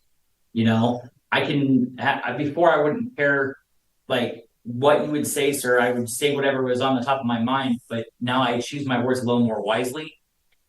And they say that I probably would change, but I would probably disagree with that, because we're always changing. We always can do better. And as the gentleman whose office I have right here, he has a sign outside of his office that says "Do Gooder." And every time I was on Cedar and was walking by his office, I see "Do Gooder." It always reminded me that I could always do better. Oh, that's a good answer. Well, first of all, thank you for your service. Thank you for your answers. I'm gonna pass to my colleagues at this time, okay? Yes, sir. All right, Meredith? I think I just have a couple questions for you, Mr. Godwin. Can you talk to us a little bit about your history of substance use, when it started, and any attempts you've had at sobriety? Um, yeah, I can, it's a very painful part of my past I wouldn't you normally talk about. Specifically because it's a very painful one. My biological mother is a former call girl, I would say. More of an accurate term would be she worked at the local truck stops. They call them lot lizards. But my mom, from after my father had left her, after we came up here, after we had a hurricane back in '97 that took out our houseboat. Our houseboat sank at the bottom of the swamp. So when we came up here, my dad ended up leaving my mom after he got a job as a taxi driver, and my mom ended up having to make all the bills. Well, when she got introduced to this industry, I watched my mom inject heroin into her body, methamphetamines, and she had random guys over. So I think that's where I got my introduction to it. I first tried it when I was 13. I tried methamphetamine for the first, well, it was actually weed the first time, and then I got introduced to methamphetamine by a close family friend of my mother's. I'd done it, kind of kept it on the down low for a long period of time. When I got left my adopted parents running Kathy's place is when it really got bad. I was doing an 8 ball every 3 or 4 days. I'd get meth any which way I could by stealing and stuff like that. I even robbed people for it at one point. It came to the point when I decided that I was going to go get my GED because I was tired of being on the streets and homeless. I got really high one day and really drunk. And I walked into a United States Army recruiting office, and it was the best decision I ever did for myself because I probably wouldn't be sitting before you guys here. I'd probably be 8 foot under. I went to the military. When I went to the military, they got me into the Army ASAP program. I got sober. I deployed. Came back. I got hooked on the drugs again because of my deployment.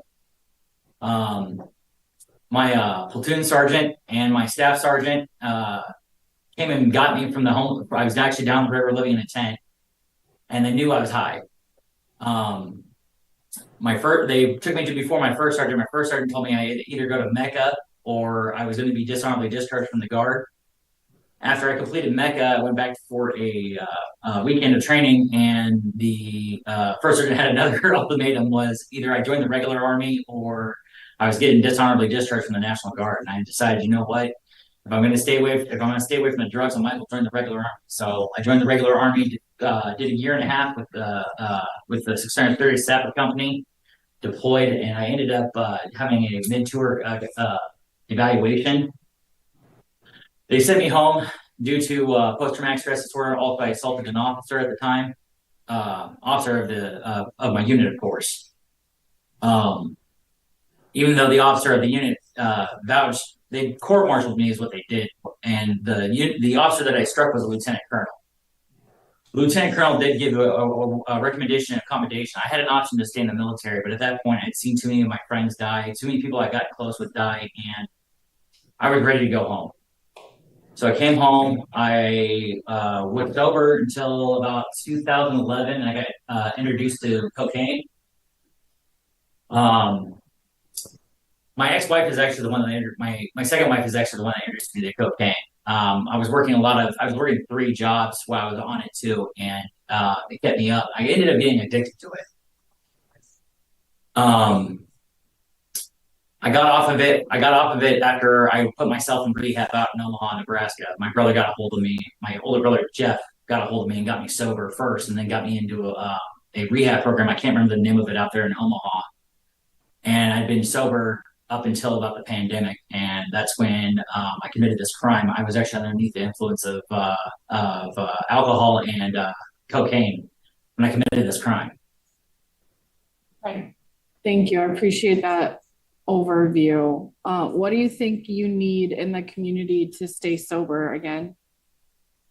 Well, I actually looked into this while I was actually out there because I was struggling with it when I was on parole. I'm not gonna lie to you guys. I didn't touch any of it, luckily, but I had the cravings come back. I did drink while I was on parole. I'm not gonna sit here and lie.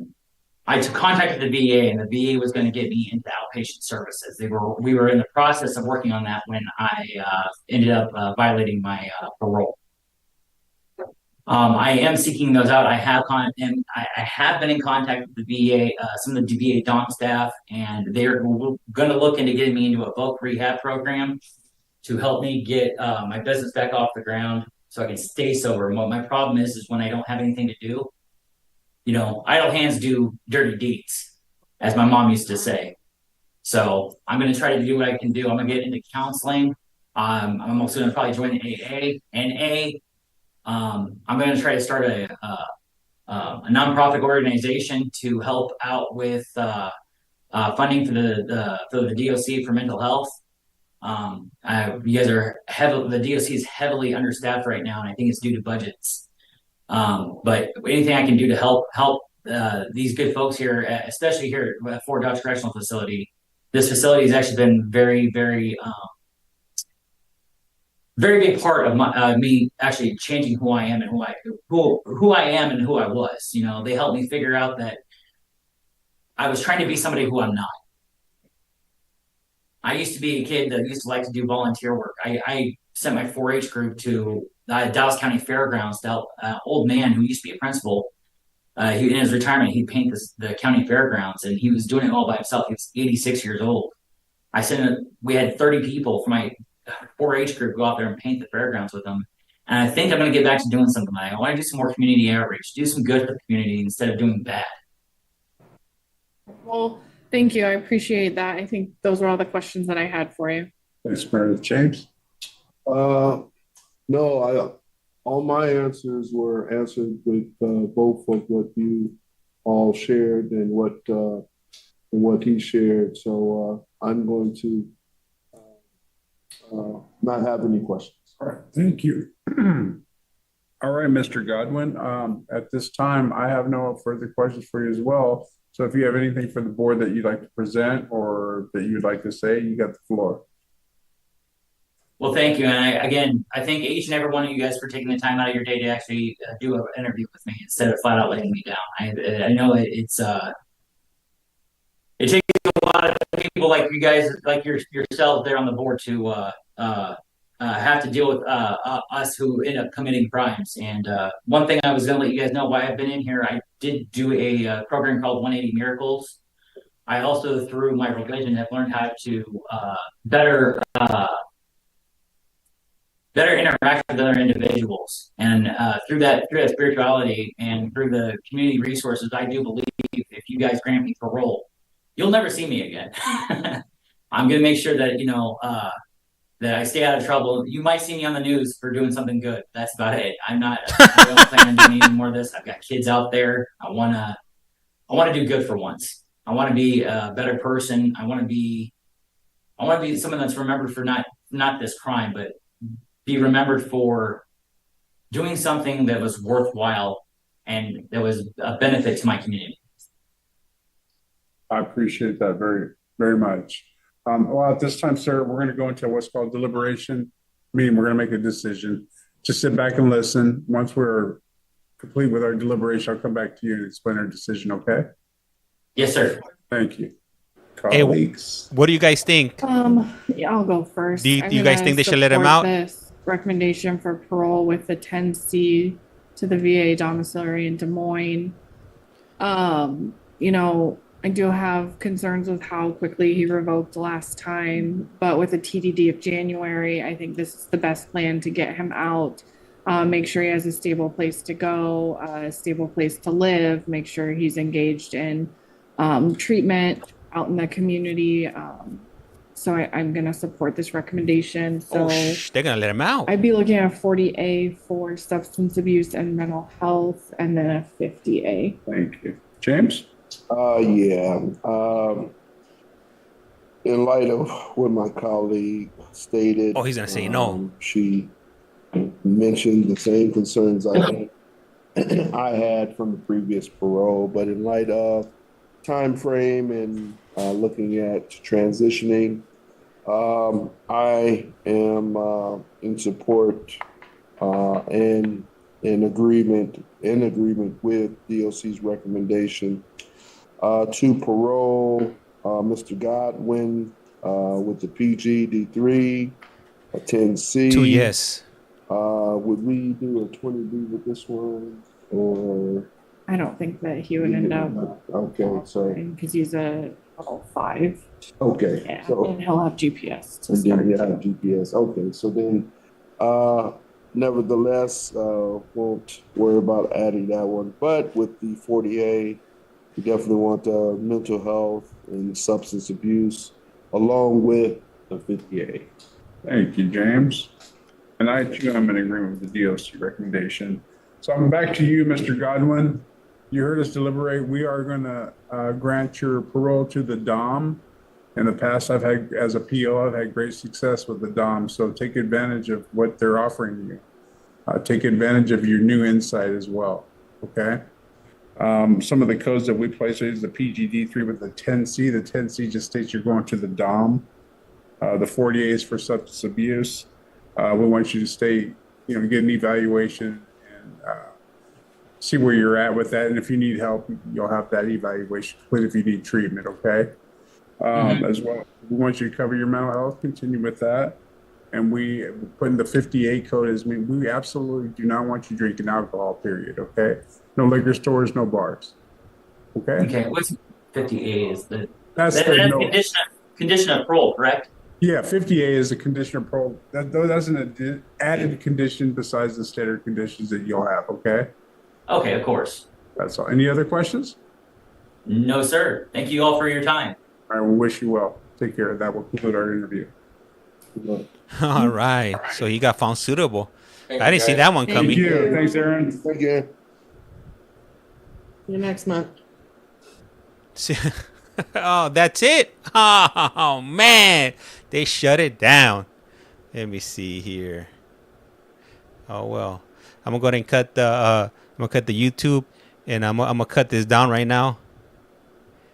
I'll be back, and I'm gonna take a quick break. I'm gonna get some water. Yeah, this one was fast. What I'll do right now, I'm gonna double check the what is it? The Oregon one, because it should be starting in about 10 minutes, and then I'll come back and we'll start up on Connecticut, because I didn't start up Connecticut this morning. It was Iowa. Yeah, that is correct. Let me see. Jonas, hey, what up? How's it going? And I really appreciate you guys tuning in. But let me see. See you in a bit. Yeah, I'm gonna take a small little break. No reason to live. No bueno.